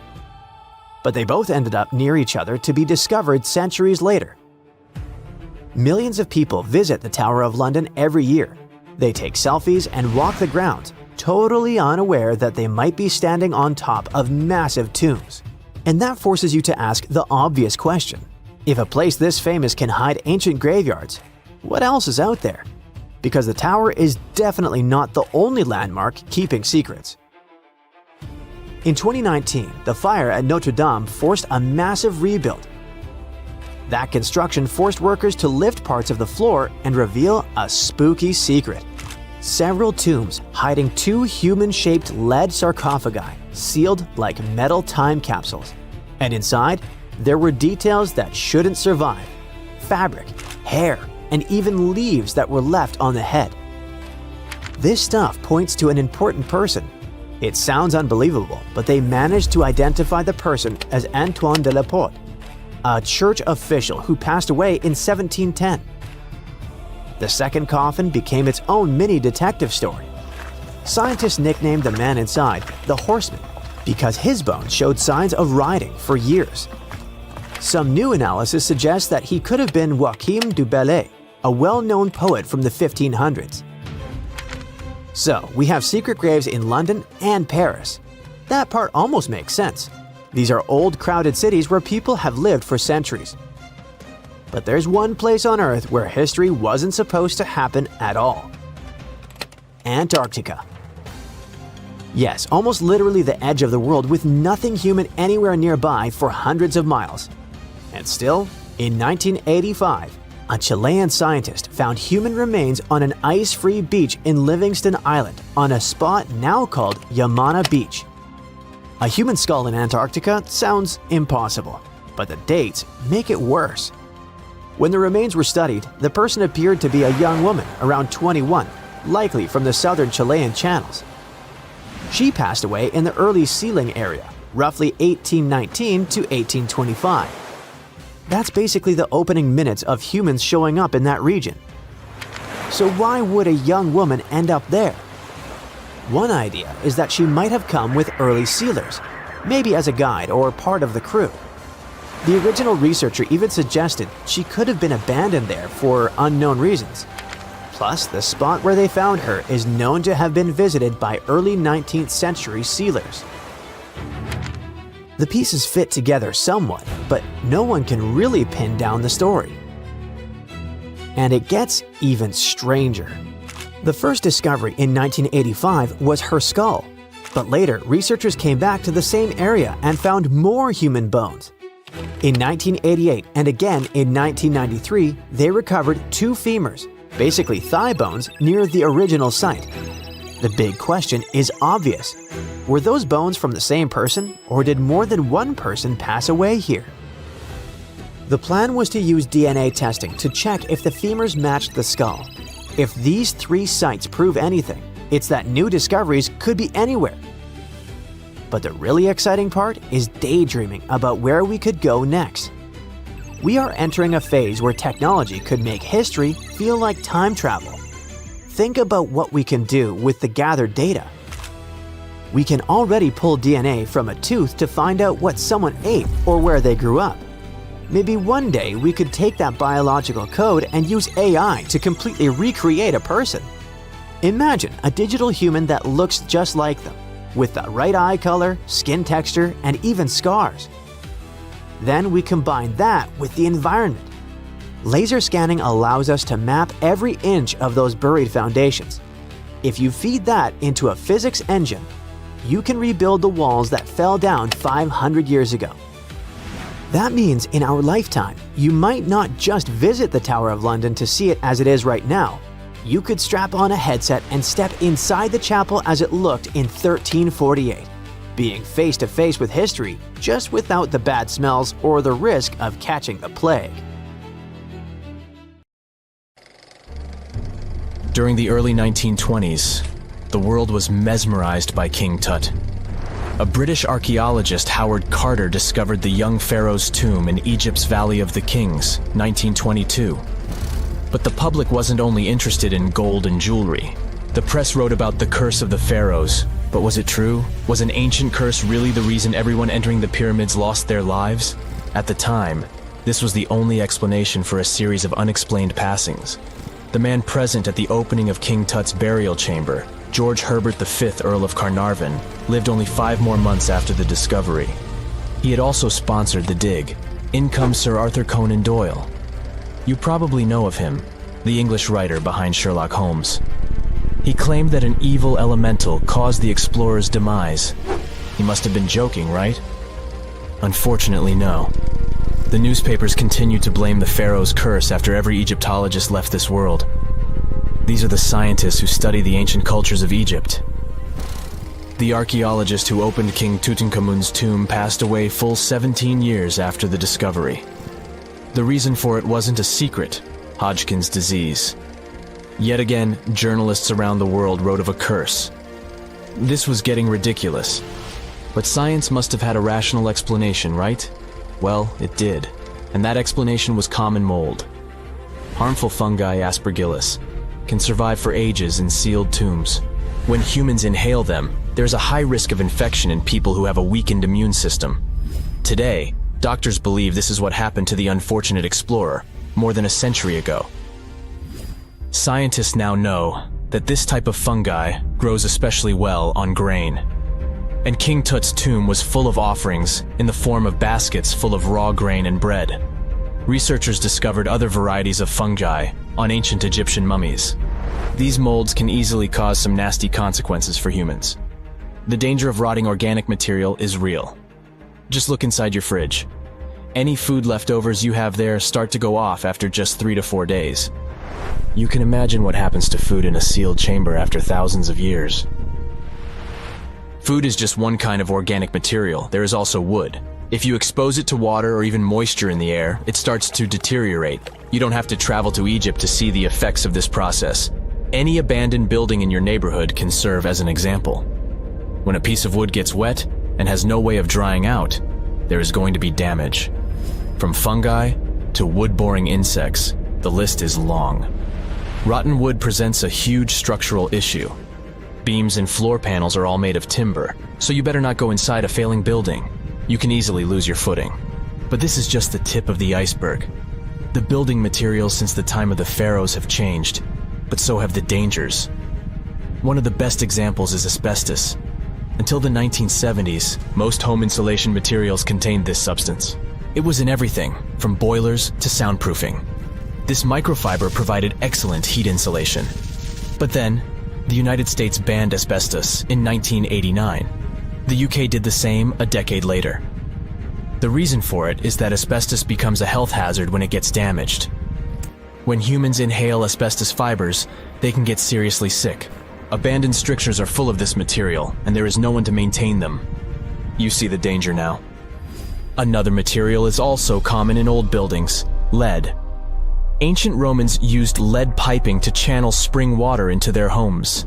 They also cooked in lead vessels, which was probably not the wisest of choices. You see, lead and water don't go well together because of something called corrosion.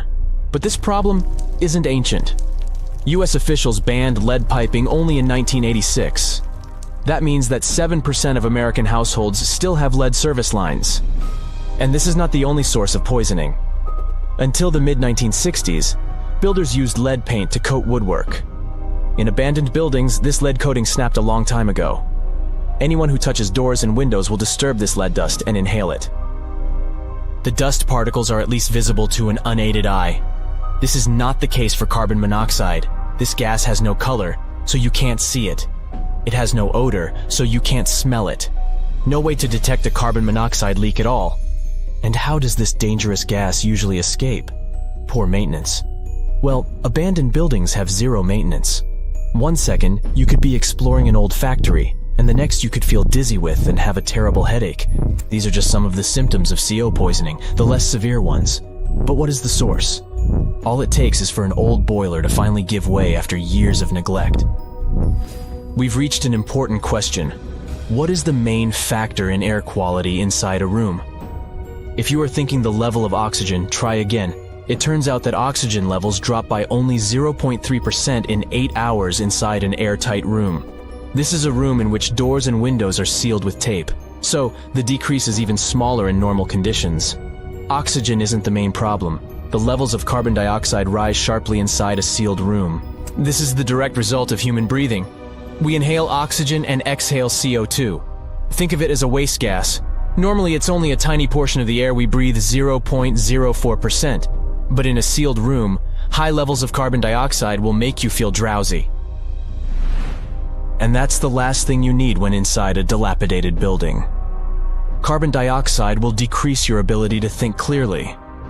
Researchers from Harvard did an interesting study in 2016. They had office workers come in 6 days in a row to complete a problem-solving test. During the week, they gradually raised the carbon dioxide levels in the mock-up office. The results of the same test kept getting worse over time. There are many factors at play, but CO2 levels definitely had an impact on the workers' problem-solving ability. The test took place inside a typical office environment, not inside a crumbling building where visitors must watch their every step. When I say visitors, I really mean trespassers, and trespassing is a criminal offense in the United States. This goes both for private and public property. If you defy the law, you can be fined up to $5,000 or even face lockup time. That should make you think twice before jumping over a fence with a no trespassing sign. But again, you might not be the only one inside. You can never know who else is in the building. Perhaps a person up to no good? It doesn't have to be a person at all. Animals can pose a threat as well. You would be startled if you saw a rat, for example. But the poor animal would be scared as well. It might bite you. The list of diseases rats carry is pretty long. But rodents' teeth can cause other forms of damage. They grow constantly, so the animal has to constantly nibble on something to stop them from overgrowing. If you ever felt peckish at 1 a.m., you know the feeling. Electric cables are high on the rodents' menu. Abandoned buildings have plenty of those. Old wiring is dangerous on its own. Structures erected before 1984 often used wires made out of aluminum.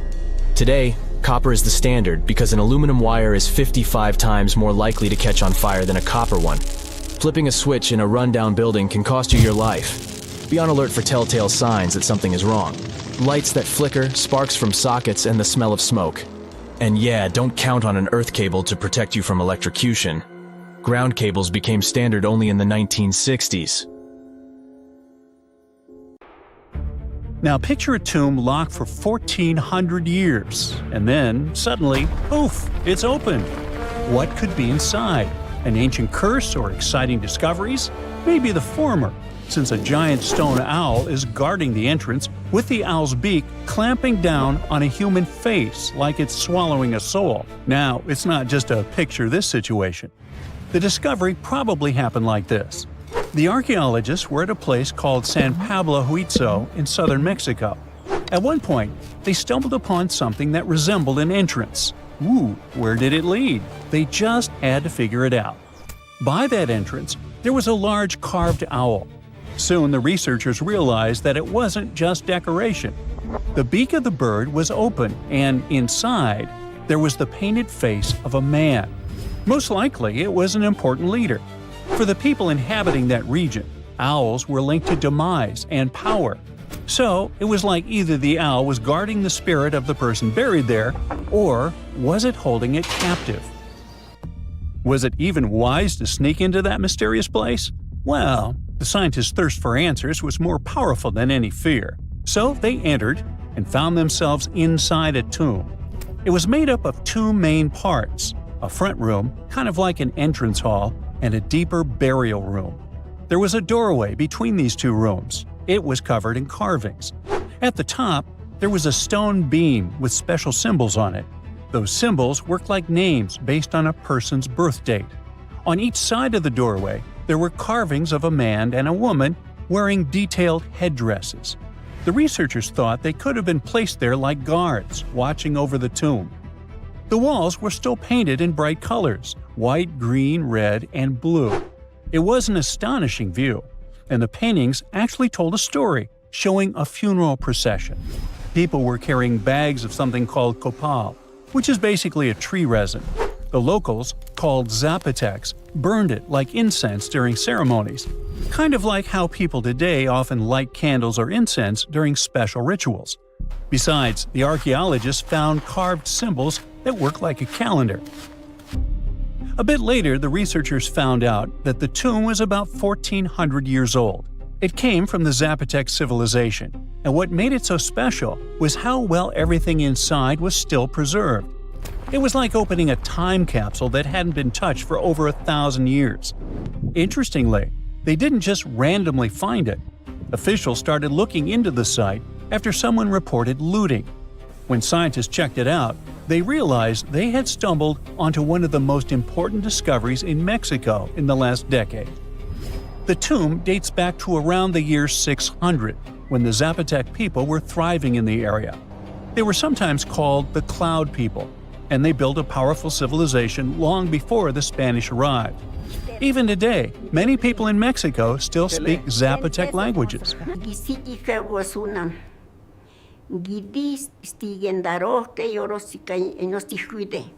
Right now, experts from the National Institute of Anthropology and History are working carefully to protect the tomb and study everything inside. They're looking at things like pottery, symbols, and even a few human bones they found there. One of the most exciting things about this discovery was that many other Zapotec tombs found in the region had already been looted before archaeologists got to them. That means we lost a lot of history. Luckily, this tomb was miraculously mostly intact. Now scientists are focusing on protecting the tomb. They're carefully controlling the air and humidity inside because even small changes can damage it, documenting the artwork, and studying the carvings and symbols. But ancient tombs aren't always hidden deep underground, like in adventure movies. Sometimes you can find them right under a busy city. In 2023, archaeologists made a bizarre discovery on the edge of Chapultepec Park in Mexico City. They found a group of graves that are about 3,500 years old, older than most ancient pyramids in Mexico. There were 10 tombs shaped a bit like upside-down bottles or bells, wide at the bottom and narrower at the top. About half of them had human remains inside, 4 women and 1 man, mostly young adults. These people likely lived in a large village in the area during the early and middle pre-classic periods. That's long before the Aztecs ever existed. One of the archaeologists explained that people had been living in that whole area before a volcano had changed everything. That volcano is the Chile volcano, and when it erupted, it basically buried parts of the landscape under lava. Because of that, the ground where those tombs were stayed sealed and untouched for over 3,000 years. The Chile volcano is what's called an ash cone volcano. Basically, it looks like a classic volcano shape anyone would draw, round at the bottom and rising into a cone. It's about 1,000 feet tall with pretty steep sides, like walking up a hill that tilts about 30 to 40 degrees, which is definitely not an easy climb. Scientists believe Chile erupted sometime between 245 and 315 CE, based on radiocarbon dating. When it blew, it wasn't a small event. It completely changed the landscape. Lava spread out and formed what we now call the Pedregal de San Angel lava fields, covering a huge area south of modern-day Mexico City. Imagine a thick, slow-moving wave of molten rock turning everything in its path into solid stone.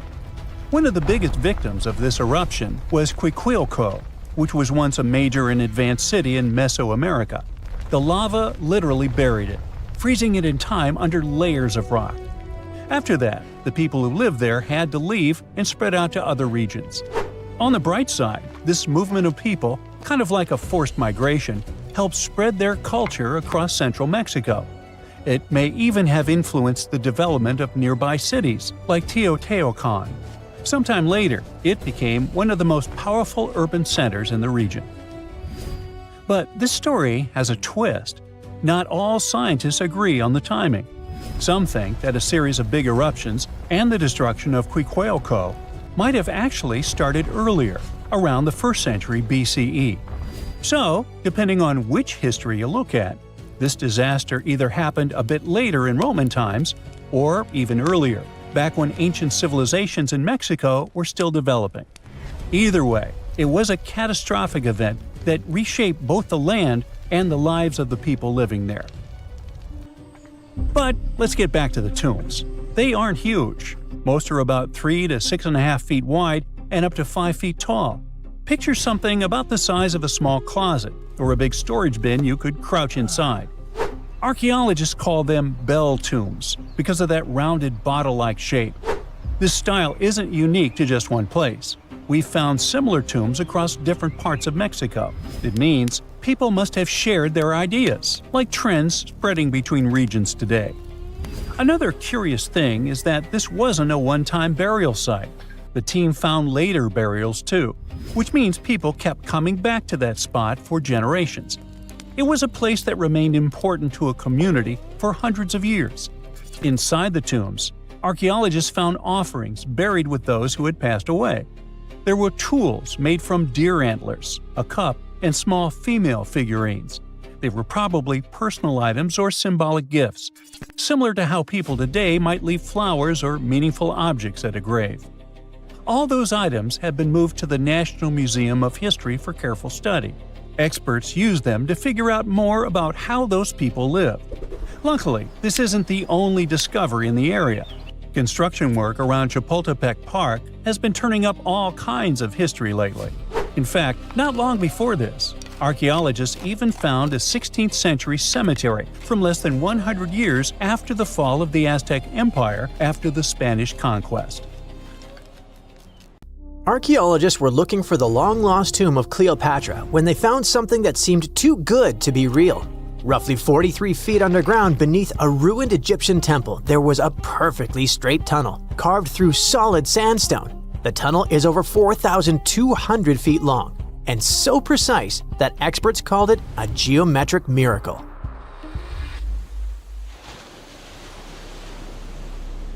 The tunnel sits beneath an ancient city west of Alexandria, near Egypt's Mediterranean coast. The team that found it carefully peeled back layers of stone and debris until they hit this passage, about 6.5 feet tall, cut cleanly into bedrock. There were no collapse marks or wandering curves, just precision. If you've ever tried to drill a straight hole into a wall at home and failed within seconds, imagine doing this underground for nearly a mile. Ancient builders had no GPS, no lasers, no modern surveying tools. Yet, this tunnel stays remarkably level over its entire length. That means they understood gradients, angles, and distance in a way that goes far beyond stack stones and hope. Engineers today rely on machines to maintain that kind of accuracy underground. These people relied on knowledge, repetition, and patience. Parts of the tunnel now sit underwater or collapsed, probably after several earthquakes that struck the region centuries ago. Some experts think the tunnel may have once connected the temple to water sources or ritual areas closer to the sea. Archaeologists noticed that the Egyptian tunnel is an exact replica of the Eupalinos tunnel in Greece. It's believed to be one of the most important engineering achievements of antiquity, which only makes the Egyptian tunnel more special. Underground passages in ancient Greece linked temples to sacred springs. Back in ancient times, people moved through space in specific ways, underground and above, to reenact myths and journeys of gods. A tunnel like this could represent a path to the underworld, rebirth, or divine transition. Nobody would invest this much effort in construction just for decoration. Plus, in earlier digs at the site, archaeologists pulled up all kinds of artifacts, including coins with the names and faces of Cleopatra VII and Alexander the Great. They also found figurines, statues of deities, a mummy with a gold tongue, and even an entire cemetery packed with Greco-Roman style mummies. The perfect geometric tunnel isn't an isolated flex. Not far away, underwater archaeologists off the coast of Alexandria uncovered something that sounds like it belongs in a royal travel documentary. A 2,000-year-old pleasure boat that once glided along the Nile. And this wasn't just another fishing vessel or cargo barge. It likely stretched over 115 feet long and 23 feet wide, and had a decorated cabin, plus around 20 rowers, which turned the river into a moving palace. This isn't speculation pulled out of thin air. An ancient Greek geographer named Strabo wrote about these exact boats around the 1st century BCE. He described lavish vessels used by royalty during festivals and ceremonial outings in Alexandria. For years, historians treated that as a poetic exaggeration. Then, this wreck surfaced, and suddenly, Strabo sounded less like a storyteller and more like a witness.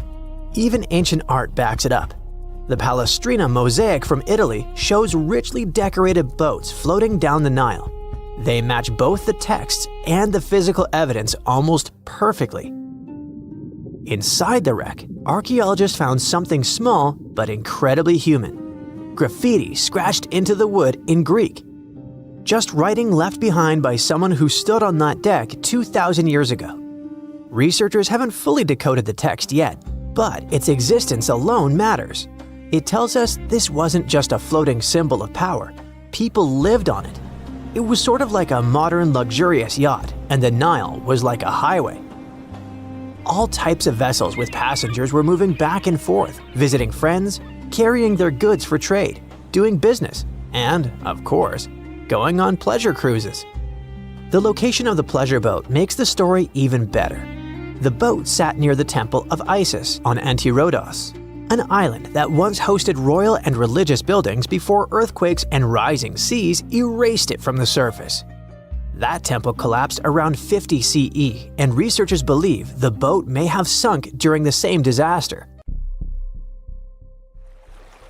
Another recent find that has to do with life on the Nile is the lower part of the massive worship complex about 10 miles southwest of Cairo.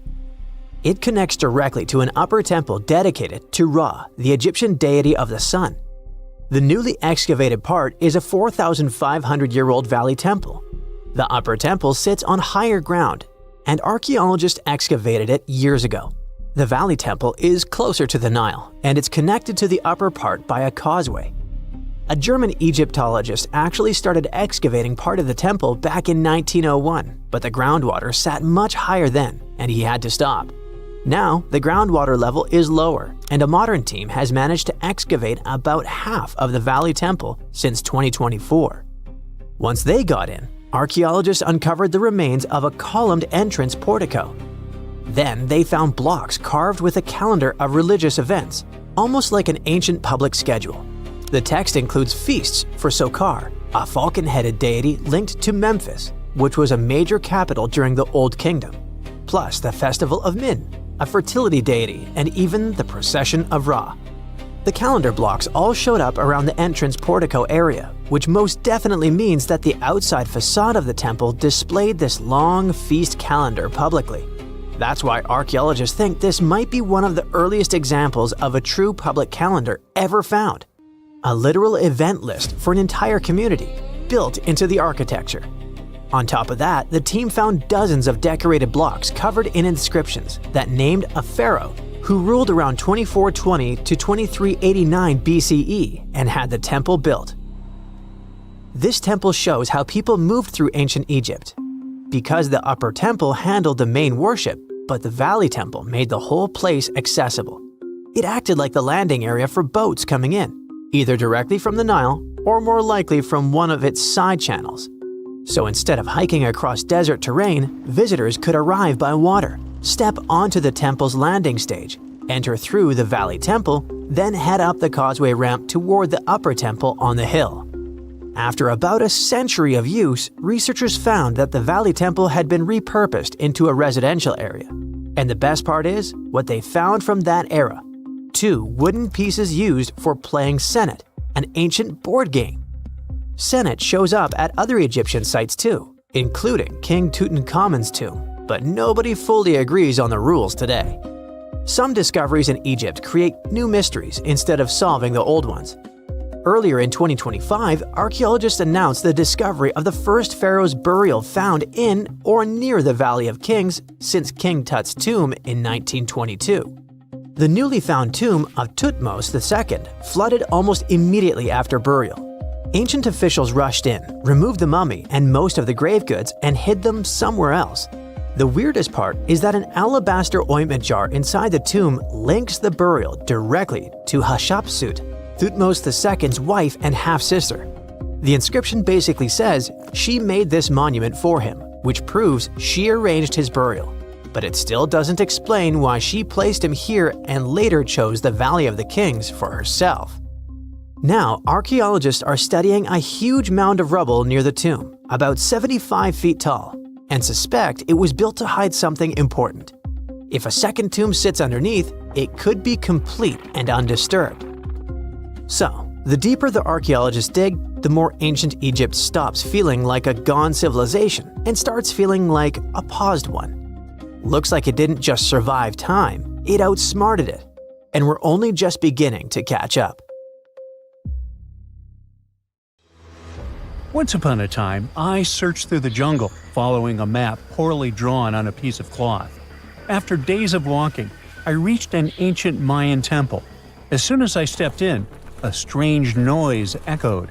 I turned to leave, but suddenly the floor cracked beneath my feet. I fell into a 1,600-year-old tomb. Finally, I got lucky. That day, I walked out with shiny jades, carved seashells, a creepy afterlife mask, and a curse that's been haunting me ever since. Well, okay, maybe it didn't happen exactly like that. Or maybe it didn't happen to me. Sadly, real-life archaeology is not like Indiana Jones movies. However, the findings can be as exciting and important, especially in Belize, where archaeologists just found the first identifiable ruler's tomb in the lost Mayan city of Caracol after 40 years of digging. A team of archaeologists finally unsealed a hidden chamber, buried deep beneath a structure they'd already studied. And inside that tomb, which is indeed around 1600 years old, was Tikab Shak, the first known king of Caracol. His name is commonly interpreted as Tree Branch Rain Deity, which is poetic and incredibly awesome. King Shak was believed to be a Mayan deity in control of rain, thunder, and lightning. According to folklore, he used axes to strike rain-bearing snakes in the sky to make the rain fall. The buried king is considered to be the dynasty founder. The royal dynasty he founded lasted more than 460 years. And judging by what was buried with him, we can assume that King Shak was greatly celebrated. His tomb had jade beads, carved bones, seashell jewelry, and ritual pottery vessels. One of those vessels shows Ekchuak, the Maya deity of trade, receiving offerings. Others showed bound prisoners. Archaeologists could tell they had found some high royalty when they noticed a considerable presence of red cinnabar in the tomb, a rare and expensive material from the Mayan world.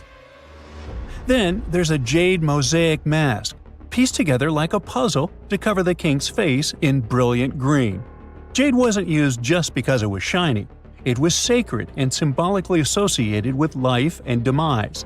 Polished jade glistens like it's been dipped in water, cool at first, but quickly warming in your hand.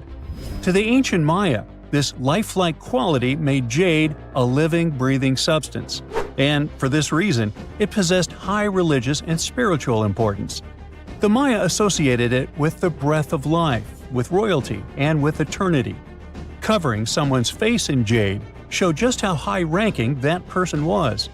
King Shak's mask has yet to be examined properly, but another famous mask of King Pakal was made of over 346 green jade stone fragments. That's a lot of painstaking work. But maybe the most symbolically fascinating thing about this king was that he was old. Not just lived a good life old, toothless old. To us, that means he didn't clean his teeth properly, because no, you don't usually lose teeth just from getting old, as long as you maintain good oral hygiene and dental care. On the other hand, according to Maya legends, toothless elders were believed to have spiritual powers. Rulers and shamans mediated between realms, and aged or underworld deities were often shown as toothless in art.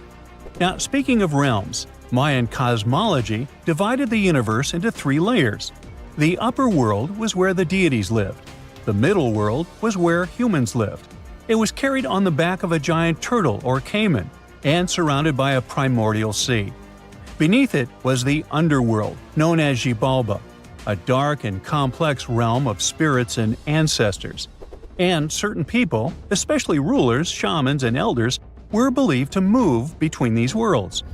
This king was a ruler, had a deity-like name, and was a toothless elder. Boy, his power level must have been off the charts.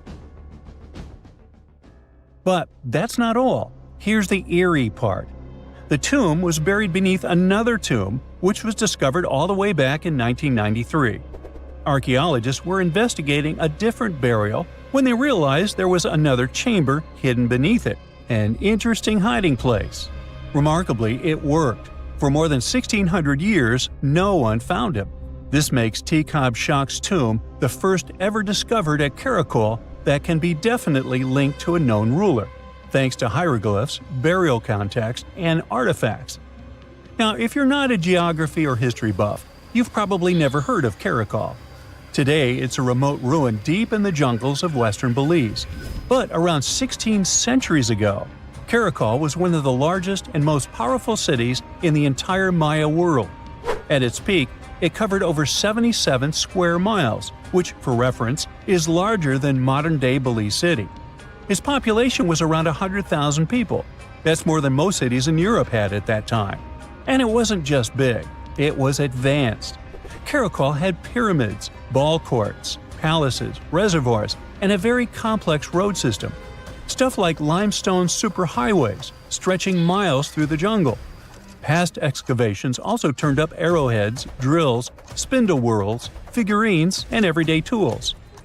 King Shak's tomb was one of the 3 major tombs found in the northeast Acropolis. That's near Kana, the central archaeological complex at Karakol, and one of the tallest human-made buildings in all of Belize, even today.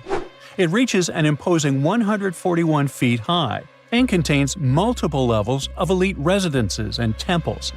But even with that size, finding tombs isn't easy at all.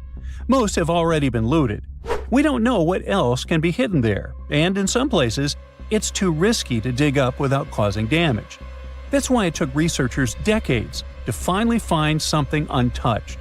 However, they were able to report over 850 burials and 175 tombs at Karakol over their 4-decade-long project. One of the earliest tombs, dating to around 350 CE, was a cremation burial containing ritual artifacts such as obsidian blades, atlatl spear points, and ceramic styles associated with central Mexico. So, if you're an archaeologist, this city seems to be an old historical gold mine. And old historical gold mines often come with warnings. For one thing, it's keep out, the ceiling might fall on you.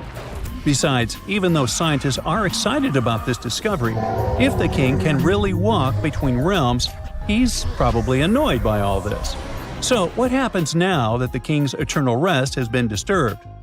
Well, by opening and stepping into the tomb of Tekhab Shak, archaeologists basically stepped into a sealed sacred place. Maya tombs weren't just holes in the ground with a fancy coffin. They were sealed like cosmic vaults, locked up with stone, soil, and sometimes elaborate closing rituals. The goal was to mark the end of their use and protect what was inside. Archaeology at Karakol and other Maya cities shows this in action: thick ceiling layers, termination offerings, and carefully placed debris, all saying, "This place is done, keep out." Today's archaeologists still treat them that way, working under Belizean laws and cultural protocols, making sure they explore with respect for what these spaces meant to the people who built them. However, it's eerie to think about mythology and whether King Shak is going to haunt the archaeologists. I guess we'll see. They shouldn't be afraid because he's old and has no teeth. Maybe he will annoy them with rain. He's named after a rain deity, after all, and we still don't know about his true power level. The Mayans were a fascinating civilization, and their structures are still among the most mysterious ones you can find. Despite being isolated from the known world, they also built pyramids without cranes, mapped stars without telescopes, and knew how to bury a king. Karakol is full of secrets: a hidden tomb under another tomb, a toothless king with a scary-looking mask and a deity's name. Almost unbelievable. And amazingly, there is still stuff being found. So maybe it's not too late for me after all. But first, let's see the aftermath of this curse, huh? Now, how about some surreal hidden places to check out? Grab a flashlight and your backpack, and bon voyage! The trip starts in the mountainous country of Switzerland. You travel to the town of Waltensburg in the eastern part of the country. It's raining and it's very cold, but you still make your way to the bottom part of a mountain, where your first adventure awaits. After climbing up high in the mountains, you see a strangely shaped castle. To get there, you must walk up an extremely narrow pathway. Don't look down, you think to yourself. You tighten the straps of your backpack and manage to walk along the pass. Standing at the door of the castle, you really can't believe what you see: a 13th century fortress built entirely of stone. Today, all that is left of Krafenstein Castle is mainly its ruins, but their condition is good enough to get an idea of what the place looked like back in its glory days. You take your time to explore the castle inside, but honestly, this place gives you the chills and you're ready to move on. The next place on the list is Turkey. A plane and then a car ride later, you arrive in the city of Çorum in the northern part of the country. On the outskirts of Çorum, you find a valley filled with old, overgrown mountains and see the beginning of the trail you're about to hike. The way is extremely steep, but it leads to a secret door carved in the mountain. Congratulations! You've just arrived at Kapilikaya. The huge door is a massive arched stone that blocks the entrance to a hidden building. Experts think it has existed since the 2nd century BCE. Unfortunately, the huge door won't open, so what's hidden inside is a mystery today. It's guessed that there is a room inside. Some locals say there's a treasure hidden there too, but until today, no one has managed to enter the place to check. Okay, it's time to get moving before night falls. Next, you get the unique opportunity to travel to Ethiopia. Wandering around the city of Lalibela, you stumble upon a huge pit carved in the ground. You approach it carefully, and soon enough, you see a magnificent terracotta building, so richly detailed it leaves you mesmerized. But that's not all. There are 10 other pits just like this one, hiding King Lalibela's 12th century buildings. All 11 constructions are different from one another, yet share a similar recognizable style. They were hand-carved over the span of 24 years, only with the help of chisels, which is unbelievable given that these buildings are up to 50 feet high. That's about as tall as 5 African elephants stacked on top of each other, if you could do that. This unconventional way of construction made them entirely monolithic, meaning they were carved out of just one gigantic piece of rock. Pretty impressive, huh? Once you leave Ethiopia, you grab a flight to southern Italy, right there on the tip of the boot. No hiking is needed here. Whew! Your friend takes you to a site called Sassi di Matera. It's a Paleolithic city carved in the slope of a steep hill. You might feel like you've traveled in time here, as local stone houses and ancient buildings are unlike anything you've ever seen before. The site, also known as De Sassi, is suspected to be one of the first human settlements in Italy, dating back to over 9,000 years ago. Wandering around the town, you might get invited inside one of the cave-like houses. Oh, and as weird as it may sound, some of the streets run on top of people's homes. Talk about Paleolithic urban planning. You're probably becoming an expert on rock-cut architecture by now, but there are still a few sites left on your list. Next off, you head to Slovenia to visit the world's largest cave castle. This medieval castle was built on top of a 400-foot-high cliff and was designed to be impenetrable. Luckily for you, security is much more relaxed today.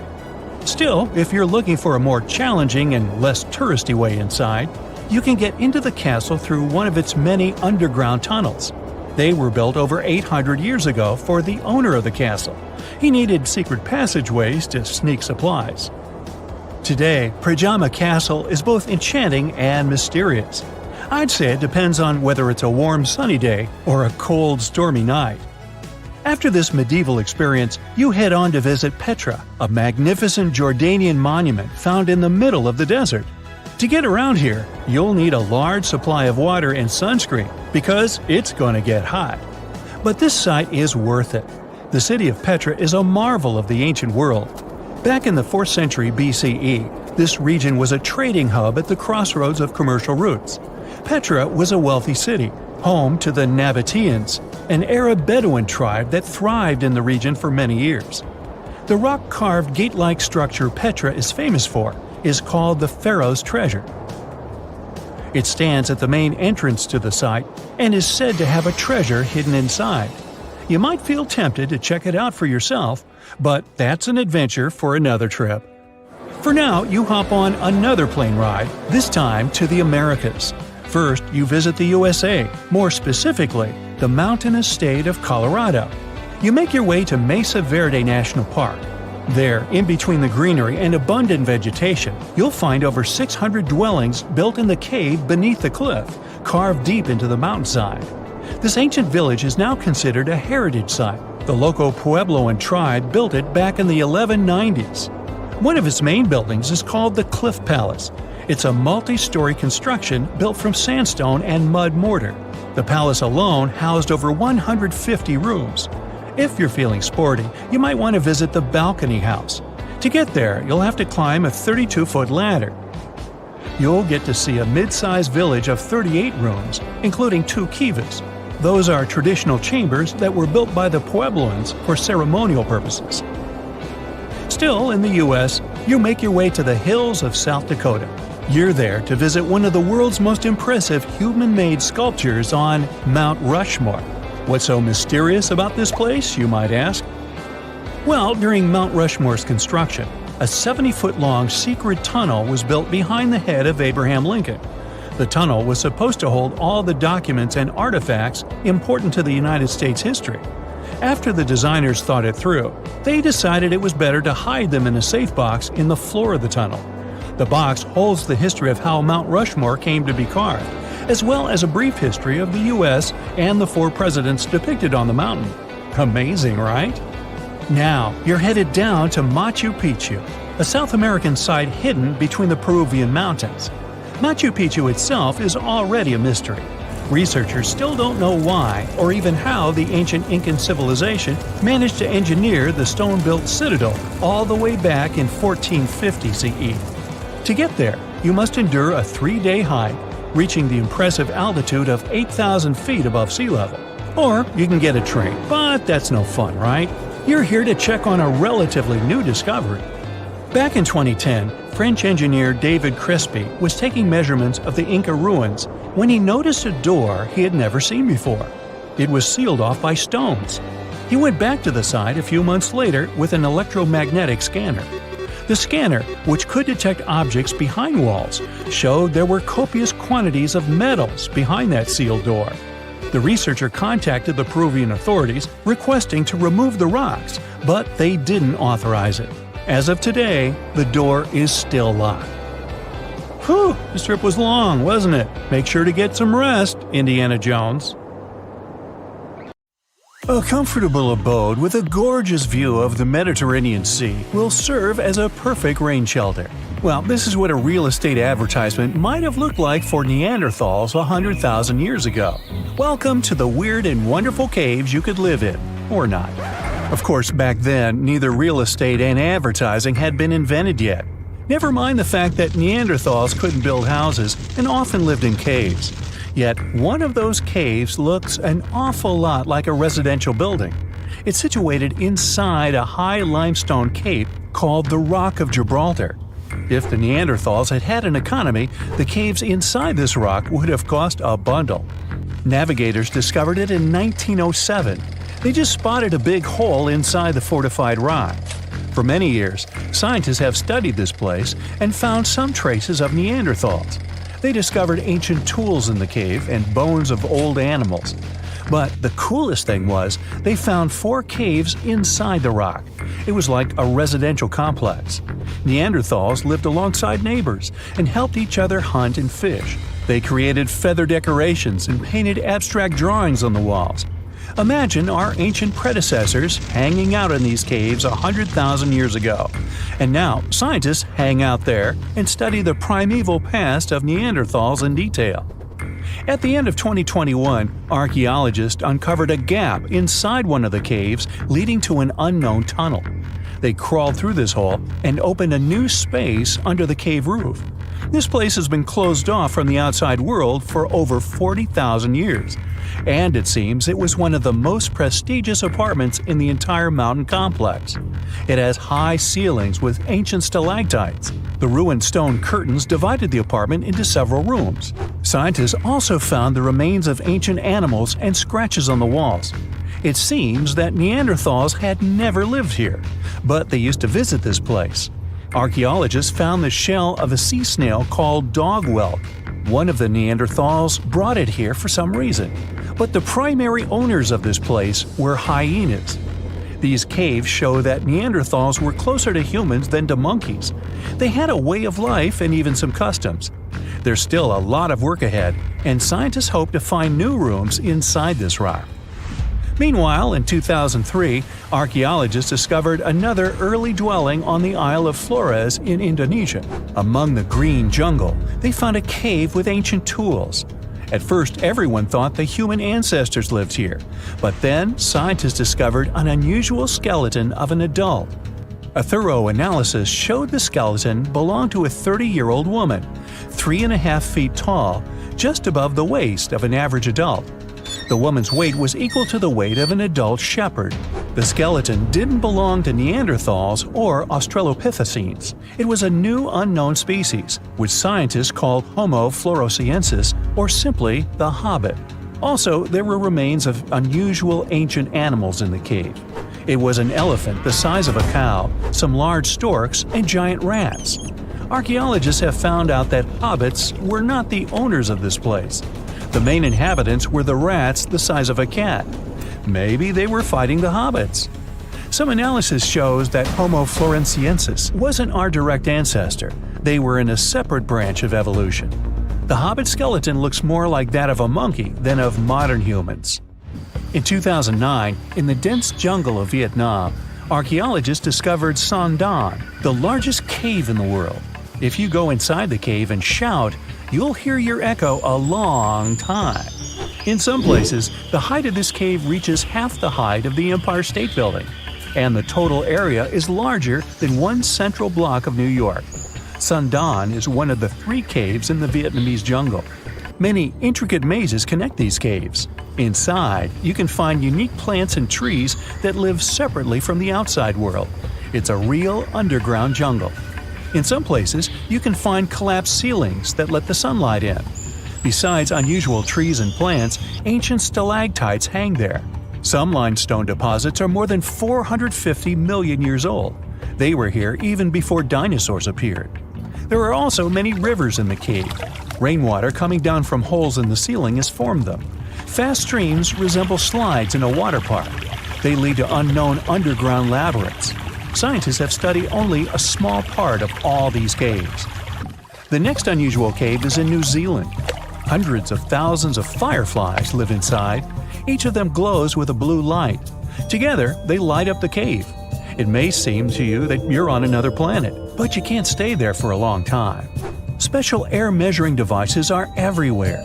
Scientists monitor the level of carbon dioxide necessary for the normal existence of fireflies. These insects are sensitive to the environment. If there are many people in the cave, or they stay there too long, the park staff will ask them to leave the place. It's like you're literally stealing oxygen from the fireflies.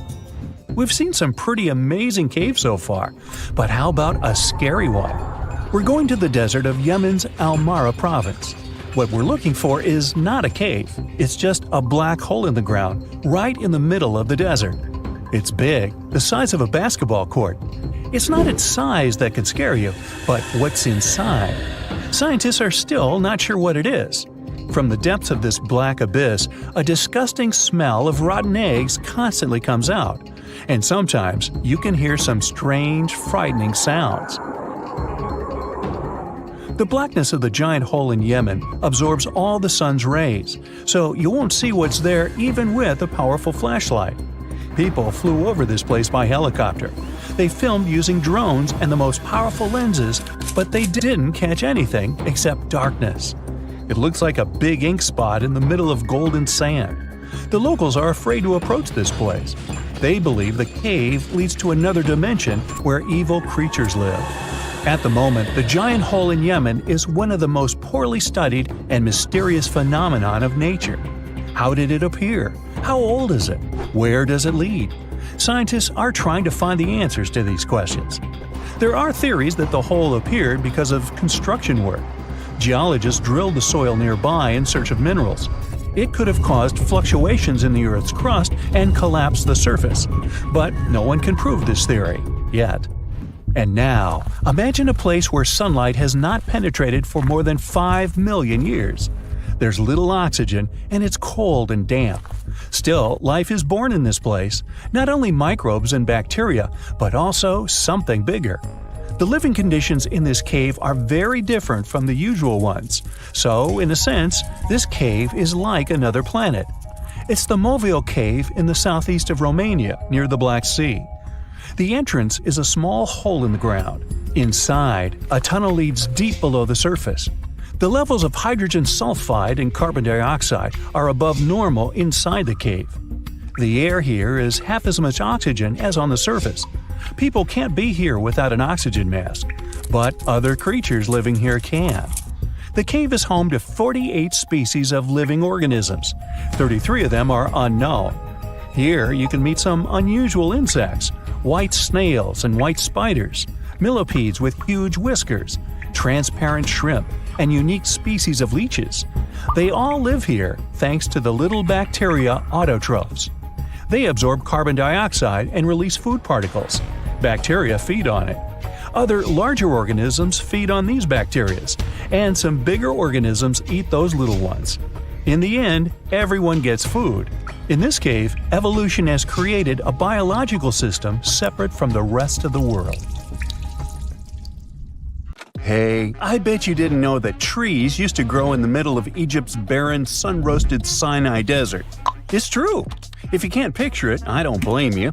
But archaeologists have recently stumbled upon a tree-lined boulevard. Yep, an actual green avenue leading to a massive ancient fortress.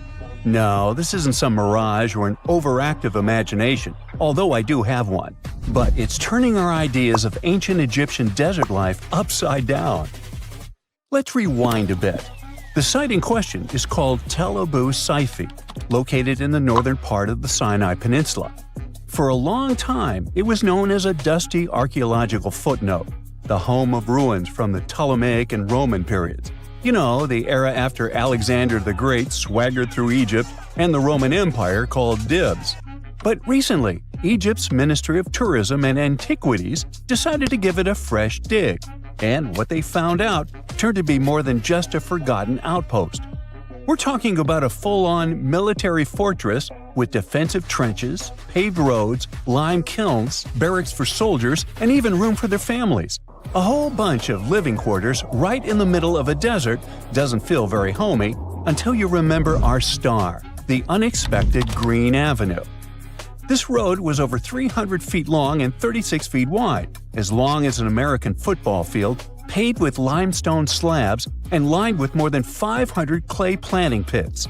These weren't for show. They held actual trees, creating a shaded tree-line entrance straight to the fortress. Imagine walking through that, the sun blazing overhead, and suddenly, blessed shade. Ooh.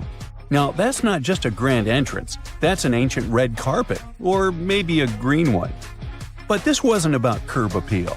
The existence of hundreds of trees in a desert landscape over 2,000 years ago tells us something big. You see, the Ptolemaic Egyptians weren't simply good at building monuments. They were also masters of water management.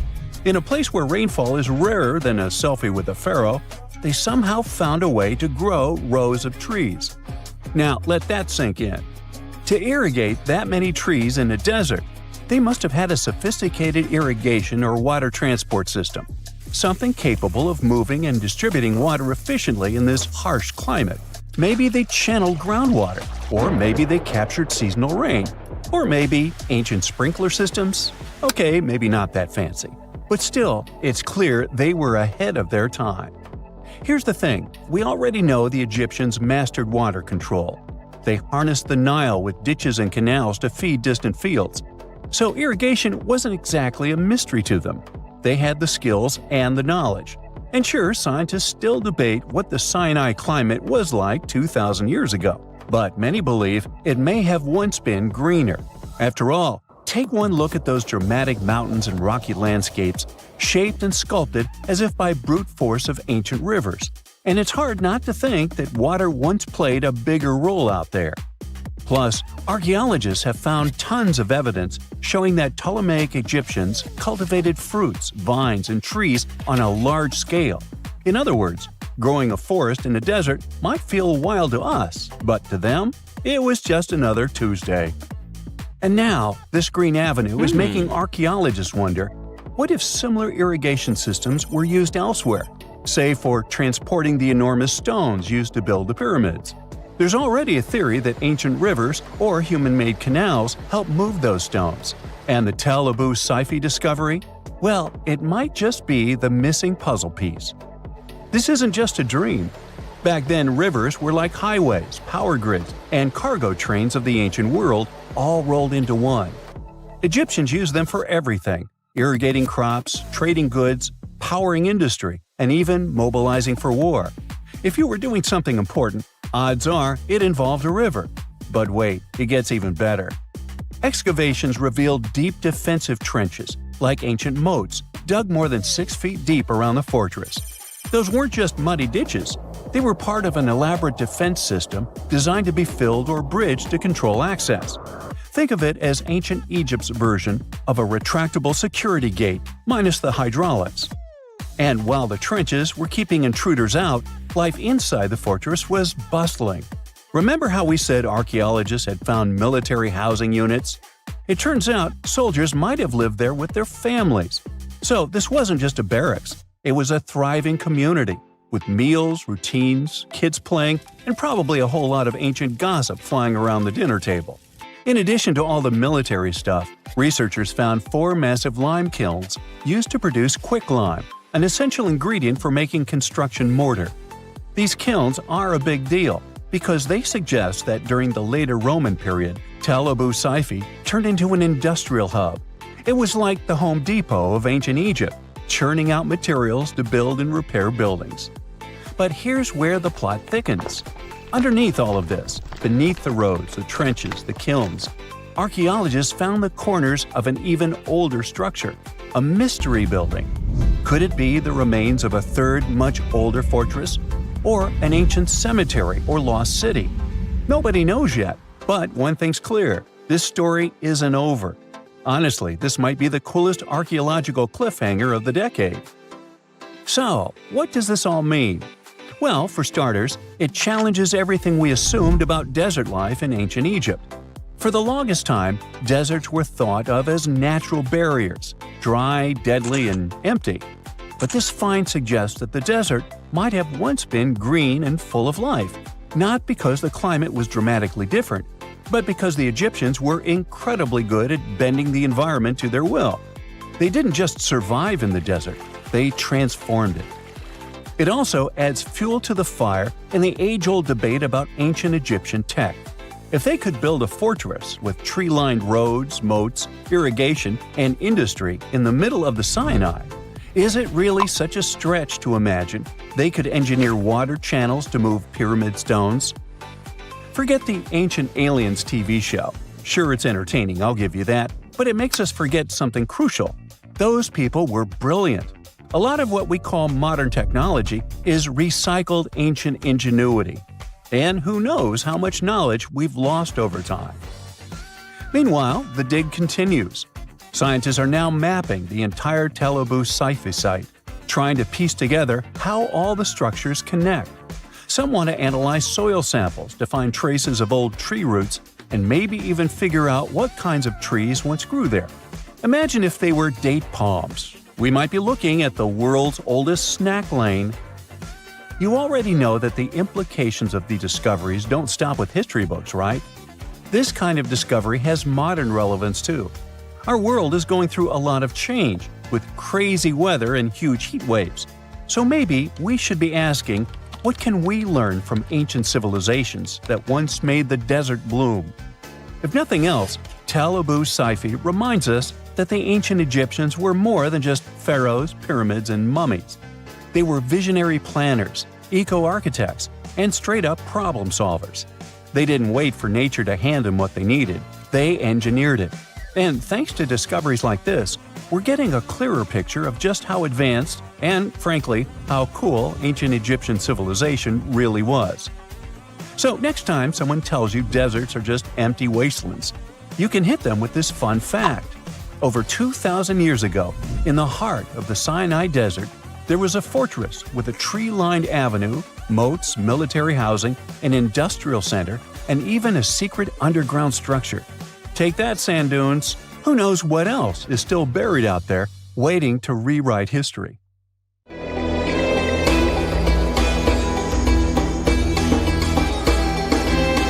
The Great Pyramid was created as the final resting place of ancient Egyptian monarch Khufu. According to legend, French leader Napoleon entered the Great Pyramid and came back out looking shaken and super pale.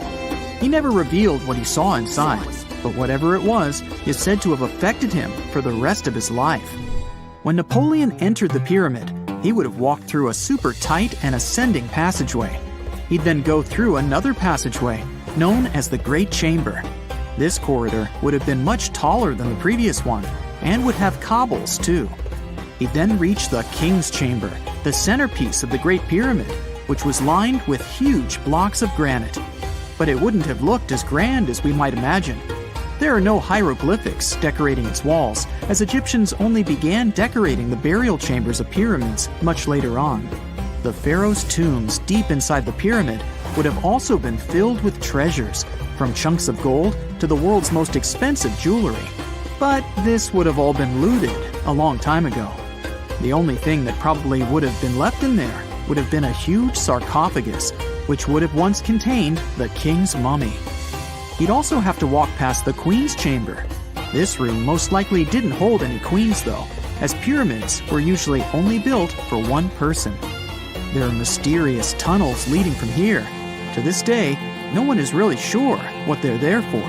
And that's not the only mysterious and creepy thing Napoleon may have encountered, as stories of pharaohs leaving ancient curses on pyramids go way back.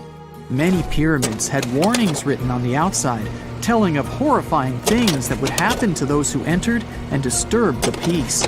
We might not know what exactly Napoleon found in the Great Pyramid that scared him so much, but we know for sure what was found in Tutankhamun's tomb. Tutankhamun was an ancient Egyptian pharaoh who was only 8 or 9 years old when he took to the throne. He became a cultural phenomenon when his tomb was discovered almost completely intact in 1922. His pyramid sits in the Valley of Kings in Thebes, modern Luxor, which is in Egypt. Unlike the Great Pyramid, Tutankhamun's tomb was covered in beautiful wall decorations. The walls told the story of how he would travel to the afterlife through the underworld. Egyptians believed all people would have to take this journey, so they would fill their tombs with objects and paintings to help them get there. There'd also be spells painted on the walls. They believed this would help people pass over to the next realm. The journey would be pretty long, and for that reason, the ancient Egyptians would also fill the pyramids with food. Tutankhamun's pyramid was filled with 8 fruit baskets. They even found something called gingerbread fruit in there. The rooms were jam-packed with furniture, statues, clothes, and staves, amongst a whole bunch of other things. You'd likely find a lot of clothes and expensive jewelry in the pyramids as well. The ancient Egyptians wanted their ancestors to travel in style to the afterlife. They put Tutankhamun in his final resting place with over 50 pieces of clothing, all of the highest quality. There were tunics, scarves, gloves, and headdresses, and a ton of jewelry. Bracelets, pendants, necklaces, rings, and scarabs for protection were all found inside. Each of them was made of gold or precious stones. There were also fans made of ostrich feathers to keep the old pharaoh cool in the hot Egyptian sun. But the temperature inside the pyramids never actually went above 68 degrees Fahrenheit. The ancient Egyptians developed a super cool air conditioning system that we don't fully understand even today. Tutankhamun's pyramid also contained 130 walking sticks made from ebony, ivory, silver, and gold to help him on his journey. There were 3 chariots hidden away in case he got tired of all the walking. They also put 11 boat paddles inside, but there was no sign of any boat. The pyramids would be littered with the pharaoh's favorite scents and perfumes. During the excavation of Tutankhamun's pyramid, it quickly became clear that it had been robbed during ancient times. There was damage to doors and traces of oils left in empty jars. It looks like someone raided the pyramid for gold and the scents, perfumes, and oils that had been left for King Tut. There was still a bit of perfume, which was made from coconut oil and frankincense, left in one bottle. It seems like Pharaoh Tutankhamun loved board games. There was an ivory traveling set of senet in his pyramid. Although we don't know for sure exactly how to play it, we have figured out it was sort of an ancient Egyptian version of backgammon. It looks like it was a 2-player game where the goal was to knock your opponent off the board. Not really sure who Tutankhamun's mummy was supposed to play with, though. The ancient Egyptians had some rituals that may seem pretty strange to us. For example, they used to shave their eyebrows off if they ever lost a cat. So it's not too surprising they put some really weird things inside pyramids. Archaeologists discovered a collection of mummified cats and scarab beetles in pyramids that date back more than 4,000 years. They were found in the pyramids of Saqqara, which is south of Cairo. They also found a bunch of makeup kits and mirrors inside. Makeup was worn proudly by both men and women in ancient Egyptian times. Eyeliner was the most popular cosmetic. The Rosetta Stone was one of the best discoveries ever made in pyramids. It was found by our man Napoleon Bonaparte and his team. It's a black granite rock that dates back to 196 BCE. It's transcribed in Greek, Demotic, and hieroglyphic.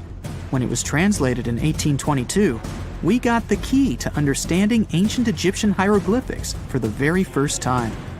The discovery of Queen Hatshepsut's mummy in 1903 changed our understanding of the Egyptians forever. After she had passed away, her successor, Thutmose III, removed most of the evidence of her reign, so we basically knew nothing about Egypt's first great female leader.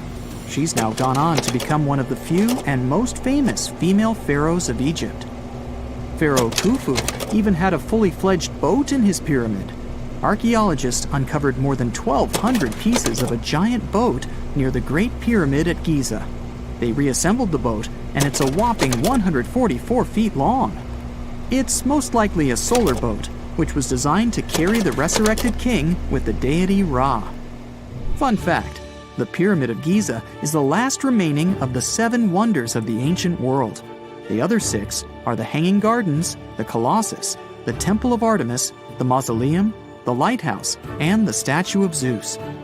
This pyramid was also the world's tallest man-made structure for 3,800 years, and it's the biggest pyramid in Egypt. It took a staggering 2.3 million blocks of limestone, and some weighed as much as 80 tons. It took an incredible 100,000 laborers and a whopping 23 years to build. Its original height was a mega 480 feet. In 2017, archaeologists discovered something weird about Egypt's Great Pyramid. There's a hidden void that's at least 100 feet long, and no one really knows why it's there or what's actually inside it.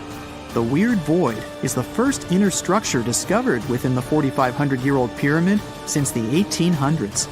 Scientists used cosmic rays to detect the massive hole, but are still no closer today to finding out what's inside. The ancient Egyptians took a lot of care building the pyramids, and everything was strategically placed and structurally sound, so it's super unlikely that this hole is due to blocks falling over time. Loads of pyramids also contain small model figurines called ushabti. These represented attendants. They believed they would come to life to serve the pharaohs in the afterlife. But it's amazing that all this stuff actually fit inside. There isn't actually a huge amount of space inside the structures. It's mostly just rock. For over 3,000 years, no one knew this place even existed. And then, out of nowhere, archaeologists digging near Alexandria uncovered something absolutely shocking: a forgotten Egyptian city. This place is buried under Greek ruins, hiding secrets that could rewrite the history of pharaohs and their armies. And one of the artifacts, which looks like a simple wine jug, changed everything. We thought that we already placed all the important parts on the map of ancient Egypt: pyramids, Thebes, Luxor, Alexandria. But nope, the map just got an update.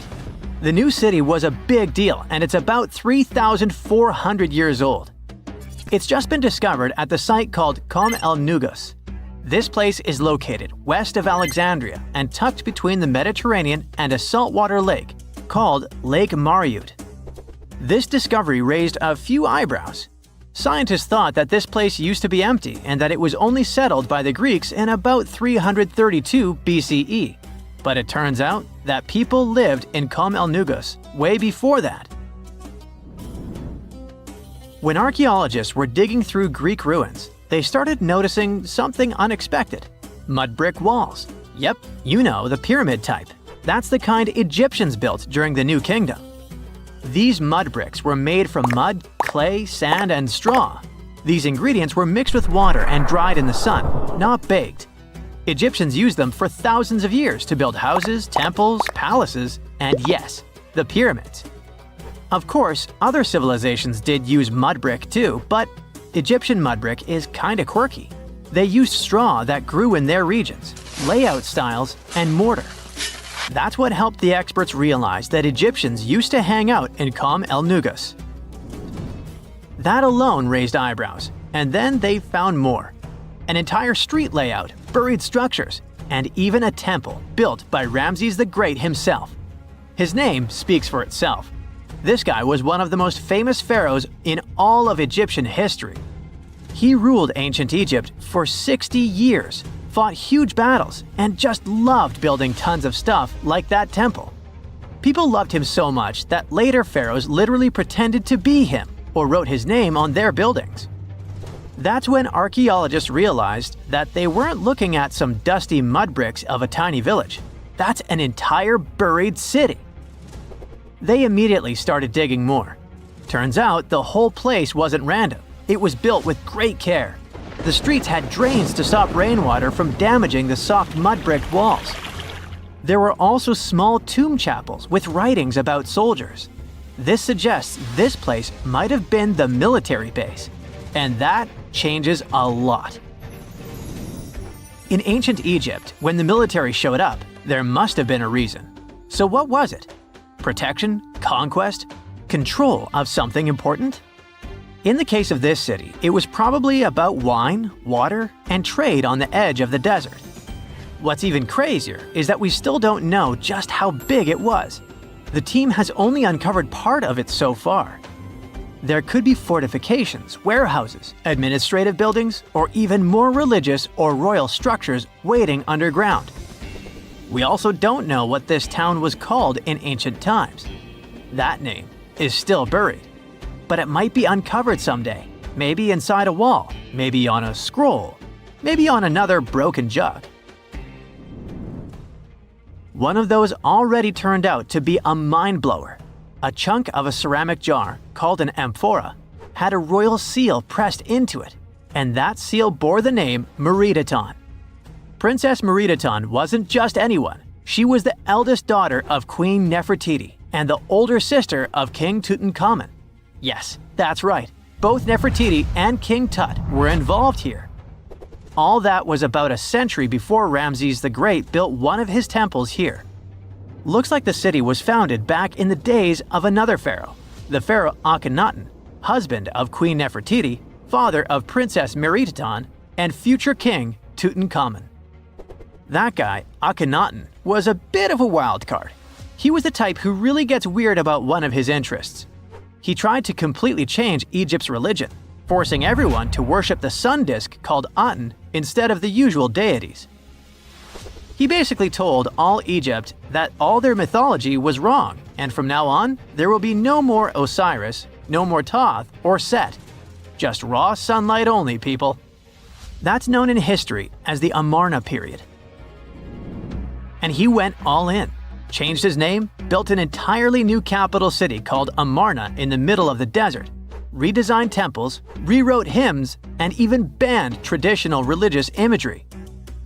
Even the art got wild at the time. People started getting elongated heads, belly rolls, and all that humanity and vulnerability carved into stone. It was deliberately weird. He wanted to show the family not as perfect gods, but as human vessels of divine light. Everyone had to awkwardly smile and play along because he was the pharaoh after all. The wackiest part is that after his rule, his son, Tutankhamun, reversed all the sun disk related stuff. He literally changed his name from Tutankhaten, which means living image of the Aten, the sun disk, to Tutankhamun, which means living image of Amun, one of the great older deities. King Tut brought back the old deities, reopened the temples, and erased as much of Akhenaten's legacy as possible. Looks like his family didn't really like the sun cult after all. Meanwhile, this discovered wine jug shows that the city was probably active, thriving with life during Akhenaten's times. That's huge. Up until now, there was no clear evidence that his radical ideas and projects extended all the way to the north. The jug also shows that vineyards and wine production reached all the way to the north in ancient Egypt. Wine really was a huge deal, worthy of placing a military base here. Princess Meredaton most likely used this jug. Just like with her brother, she was born into the sun and named after it. Her name, also spelled Meritaten, meant beloved of the Aten. As the eldest daughter of Pharaoh and his queen, born right into the middle of radical religious changes, she was raised to perform the future queen's duties. From her earliest years, she walked in temples alongside her mother Nefertiti, shaking the sistrum in solemn rituals. She was there when Akhenaten established his capital city, Amarna. He clearly loved his family. Meritaten's face was etched into its stone walls more than anyone else. In every temple, in every sacred scene, her figure appears, revered. Things get foggy in history after her father passed away. The throne wobbled. King Tut was very young, only 9 years old when he had to take new duties. Meriteten seemed to have been a brief step between her father and her younger brother. She married someone called Smenkhkare. History isn't even sure who that mysterious man was. Could have been a puppet, a phantom king in a crumbling dynasty. May have even been her brother. Whatever the truth was, these two took power and ruled together for a while. Meriteten got the title of the Great Royal Wife, a title of immense power. But Smenkhkare was a very short-lived ruler. He passed away just in about a year. There are some speculations among historians that Meriteten was the actual ruler, the informal female pharaoh, because her brother was too young. Some theories say that she raised Tutankhamun and became a sort of queen regent, mentoring the child who would be used to restore the old order. But all this is unconfirmed. It's very hard for historians to find information about that time because the Amarna period was later condemned. The successors wanted to wipe away Akhenaten's heresy and everything attached to it. This included Meriteten. So even if she ruled, even if she mothered Tut, they tried to bury her in the sands of history. In any case, perhaps this new uncovered city will tell us more about the mysteries of the Amarna period, one of the most chaotic periods of ancient Egypt. Not many civilizations are as mysterious as ancient Egypt. A powerful empire that lasted over 3,000 years. It gave us pyramids that still stand and myths that still inspire. It's one of the most explored places on Earth, yet somehow, we still find exciting stuff. In Abydos, archaeologists just uncovered a 3,600-year-old royal tomb. It's huge! It has golden hieroglyphs of deities covering the entrance, but the pharaoh's name? It's not there. It's missing. Who was this ruler, and what new chapter could this open in Egypt's story? If there's one place in Egypt where the line between life and demise feels thinner, it's Abydos. To the ancient Egyptians, this was sacred ground. They believed it was the burial place of Osiris, the god who literally passed away, had his remains separated, and came back to life to rule the underworld. Because of that, Abydos became Egypt's spiritual gathering place. Pharaohs built amazing temples here, like the Temple of Seti, famous for its King's List, a wall that has the names of 76 pharaohs carved in it. Pilgrims came from across Egypt, leaving offerings and participating in Osiris festivals, where his demise and rebirth were ritually reenacted. It wasn't just symbolic worship, it was Egypt's version of Comic-Con. But instead of cosplaying superheroes, people reenacted gods coming back to life. Obviously, pharaohs competed to be buried as close to Osiris as possible. Abydos became part cemetery, part holy city, part afterlife insurance policy. Fast forward thousands of years, and we still uncover remarkable stuff around Abydos. That's the case with the recently discovered tomb. In early 2025, a joint team of researchers from the US and Egypt decided to dig beneath a rocky rise ominously called Anubis Mountain. You remember Anubis, the jackal-headed deity who guarded cemeteries. The uncovered royal burial was hidden 23 feet below the surface. Sadly, even though it eluded archaeologists for so long, robbers had already taken away with treasures ages ago. They could definitely tell this was a tomb of someone super important. Similar to how you can walk around a mansion with no furniture but still deduce that someone rich must have lived there. The chamber had mud brick vaults rising over 16 feet. That's taller than a female giraffe standing upright. For something built 36 centuries ago, it still felt enormous. However, When you remember that Egyptians were masters of architecture, nothing seems surprising. So no treasures, no golden mask, and sadly, no name. The cartouche that should have spelled the king's identity was unreadable. Egyptian tombs usually bragged about who was inside. In ancient Egypt, a cartouche was basically a big oval name tag for kings wrapped in hieroglyphs. Think of them as VIP passes that worked in both this life and the next. Without it, your soul couldn't check into the afterlife hotel. That's because to the Egyptians, your name, your Ren, wasn't just so your teacher could distinguish you from kids with the same haircut. It was a core part of who you were. As long as your Ren survived, so did you. To have your name forgotten was considered a fate worse than passing away. A soul cannot journey without a name. That's why you'd see cartouches all over the place, on temples, obelisks, jewelry, statues, and tomb walls. It wasn't there just for the marketing. It kept the pharaoh's presence front and center everywhere you looked. Imagine building a massive tomb only for 3,600 years later to walk in and go, who is this guy again? Not cool at all. That's why it's fair to imagine our nameless pharaoh haunting the robbers for all eternity. So yeah, cartouche was considered very significant. One of the most famous and mind-blowing examples comes from the tomb of Thutmose III. His burial chamber and sarcophagus were literally shaped like a cartouche. In other words, the entire room was a living architectural symbol of his name. Thankfully, in the recently discovered tomb, not everything was erased. Painted in golden hues at the entrance were two familiar guardians, deities Isis and Nephthys. Isis was the magician who stitched Osiris back together and breathed life into him. Nephthys, her sister, was the eternal mourner and protector of the mummy. Together, they promised that whoever rested here would not face the afterlife alone, and it's one additional proof of the importance of the mysterious pharaoh. So, who could this be? To answer that, we need to go down history lane. This tomb dates back to Egypt's messy chapter called the Second Intermediate Period. Instead of one ruler in charge, the country had many rival kingdoms, each with its own little power base, like a real-life Egyptian version of Game of Thrones. And right in the middle of that chaos was Abydos. For a while, it was home to its own line of kings, the so-called Abydos dynasty. Those weren't the pyramid builders everyone knows, and that's why they're so mysterious. They left behind almost nothing. No great monuments, no sprawling cities, just fragments of names on broken blocks. For centuries, many scholars even doubted they existed at all.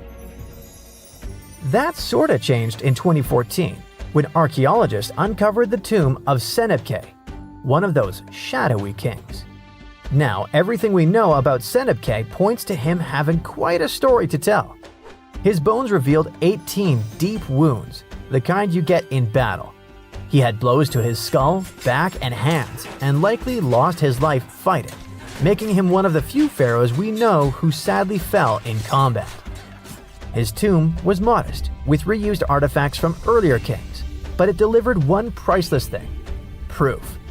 Until Senebkay, the Abydos dynasty was just a theory.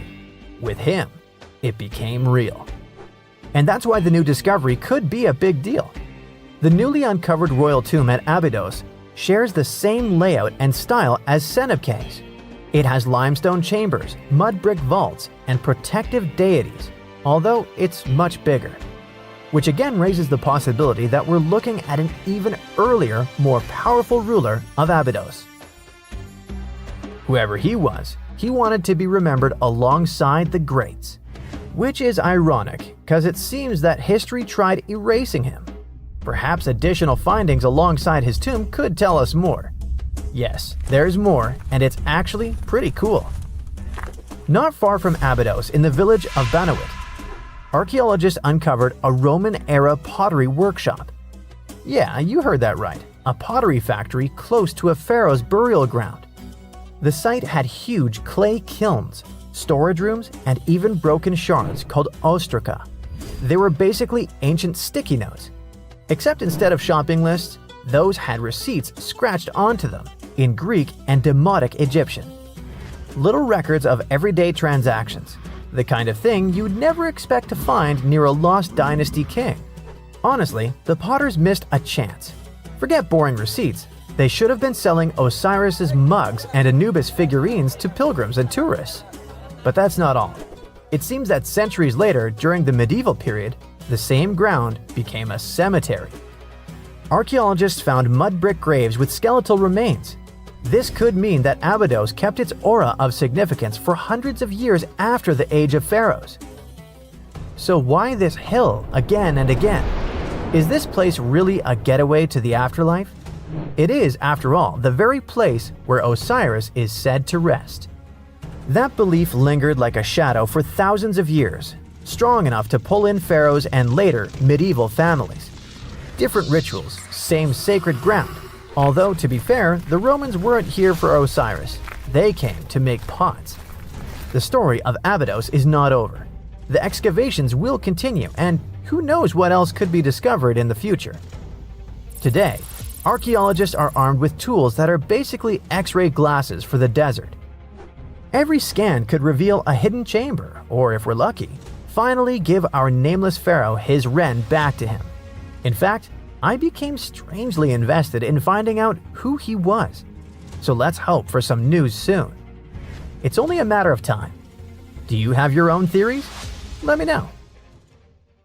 There's a massive treasure hidden beneath the Andes Mountains in South America. Scientists have found a deposit with 13 million tons of copper, which could be worth over $100 billion. This discovery could be a major economic boost for Argentina, which has been struggling financially for decades. But they can't celebrate yet.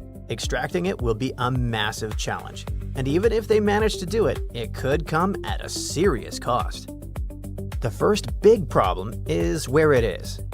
The mine is located in the Andes, along the border of Chile and Argentina. I'm talking about the highest mountain range outside of Asia. The Filo del Sol copper deposit sits near the top of one of its mountains at an altitude of 16,400 feet. To give you an idea, that's about 3 times higher than Mount Washington. And like any hard-to-reach place, getting equipment up there is a nightmare. But mining that high isn't just difficult because of logistics, it can also be dangerous for the workers. Some studies suggest they could develop something known as CMS. When you spend days at such high altitudes, your body gets low oxygen levels and produces too much hemoglobin. That's not good. It can cause fatigue, headaches, and dizziness. Over time, it can lead to severe health problems. These are 2 of the main challenges to starting large-scale copper extraction there. But the truth is, the Filo del Sol deposit isn't new. It's been known since the 90s. What's new is that scientists now believe the area contains 5 times more metal than they first thought. This discovery got the mining industry's attention because this could be one of the largest copper reserves in the world. But turning a deposit into a working mine takes time, and it can cost a huge amount of money. Now, thanks to these new estimates, companies say they're ready to invest up to $40 billion in Argentina's untapped copper belt. That investment could pay off. According to studies, this mine could last for more than 70 years. That's long enough to go through multiple economic ups and downs. But that comes with a dangerous trade-off. On one hand, the world needs more copper. On the other hand, getting that copper could damage the very things we need it for. I know, it sounds confusing, but stick with me. Copper has become essential in recent decades. That's because it's in almost everything we need to move to green energy, from electric cars and solar panels to wind turbines. So, global demand for copper is expected to skyrocket in the coming years. It could far exceed supply, driven by the rise of artificial intelligence and the shift away from fossil fuels. Estimates say demand could grow by about 30% by 2040. But even before that, we could be facing a shortage in the next 10 to 15 years. That's one of the reasons why this massive new resource in the Andes is getting so much attention. Extracting this resource could speed up the shift away from fossil fuels and shake up global metal prices. The second reason is that the Filo del Sol deposit also contains large amounts of silver and gold. Both metals conduct electricity really well, which is why they're widely used in electronics. They're becoming increasingly important in areas like aerospace, satellites, and 5G networks. It's almost like Argentina just won the lottery. Finding a resource this large could bring in billions of dollars in revenue, creating thousands of jobs and attract foreign investment. The country could become a major player in the copper industry. They'd be richer and more powerful, but that might come at a huge cost. People could struggle to get drinkable water. One important thing about high mountains is that they store water in ice and snow. That's a big deal because it supplies drinking water around the world. Mountains might only cover about 25% of the Earth's land, but they provide around 60% of all fresh water. In Argentina, it's no different. The Andes store water in snow and glaciers, and that water flows down into rivers and streams. In the city of Mendoza, for example, water from the mountains supplies people's homes and helps irrigate their crops. So having mining operations near those glaciers is a real concern. Mining requires a lot of water. Just to give you an example, one of the country's biggest mining sites, called La Alumbrera, uses about 25 billion liters of water every year. That's like 34% of all the water used by people in the region over the same period. Some experts warn that large-scale mining could change the flow of rivers coming from the Andes. That could mean millions of people might not have enough water. Because you see, it's not just the city of Mendoza that could be affected. Argentina has over 16,000 glaciers. They supply water to 36 river basins across 12 provinces, where around 7 million people live. That has sparked a major conflict in the country. Argentina actually had laws to protect glaciers, and that meant protecting drinking water too. In fact, it was the first country in the world to pass that kind of regulation. They basically said that commercial activities could not damage glaciers and water reserves, period. But those rules were loosened very recently. Now it's up to the authorities in each province to decide if the glaciers in their region are considered strategically important. Basically, they have to decide whether the water is essential for people, agriculture, or research. If it is, great, the glaciers will be protected.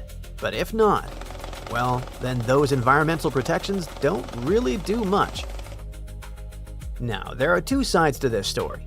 Those in favor say this could be great for the country. It could bring jobs, money, and more influence. It could boost local and regional economies and even turn Argentina into a major economic power. Authorities point out that Argentina barely exports any copper, while Chile, which shares the same mountain range, exports around $20 billion a year. But it's not just about money. Loosening the rules could also help the country's energy transition. Argentina needs to find and extract these minerals if it wants to move away from fossil fuels. Like I mentioned earlier, they're essential for making solar panels, batteries, and wind turbines, and they're the foundation of a greener future. At the same time, it also raises concerns. Experts who oppose loosening environmental protections say they're worried people might not have enough water. According to them, we don't really know what criteria will be used to decide which water sources are considered essential and which aren't. And that means any glacier or even surrounding environments could be at risk. Those experts might even agree that the world needs these metals for a cleaner future, but destroying the water supply for millions of people might be too high a price. So, by now, you can probably see how complex this problem really is. It's like a chicken and egg situation. We know glaciers are melting fast because of climate change. To deal with that, we need more green energy. But to build more green energy, we need more materials, like copper. And to get more copper, we might end up damaging the very water sources those glaciers provide. In the end, it's a paradox, and there's no easy answer. There's also no clear answer on when this treasure will actually be mined. Estimating the size of a deposit is a bit like taking inventory in a warehouse you can't fully access yet. It depends on drilling, lab tests, and computer models, and then the results are sorted based on how confident scientists are. So, numbers can change, and that's not the same as metal that can actually be sold. Companies still need to prove they can extract it safely, process the rock, and manage the waste, all while staying within the law and within budget. And because of everything we talked about, none of that will be easy.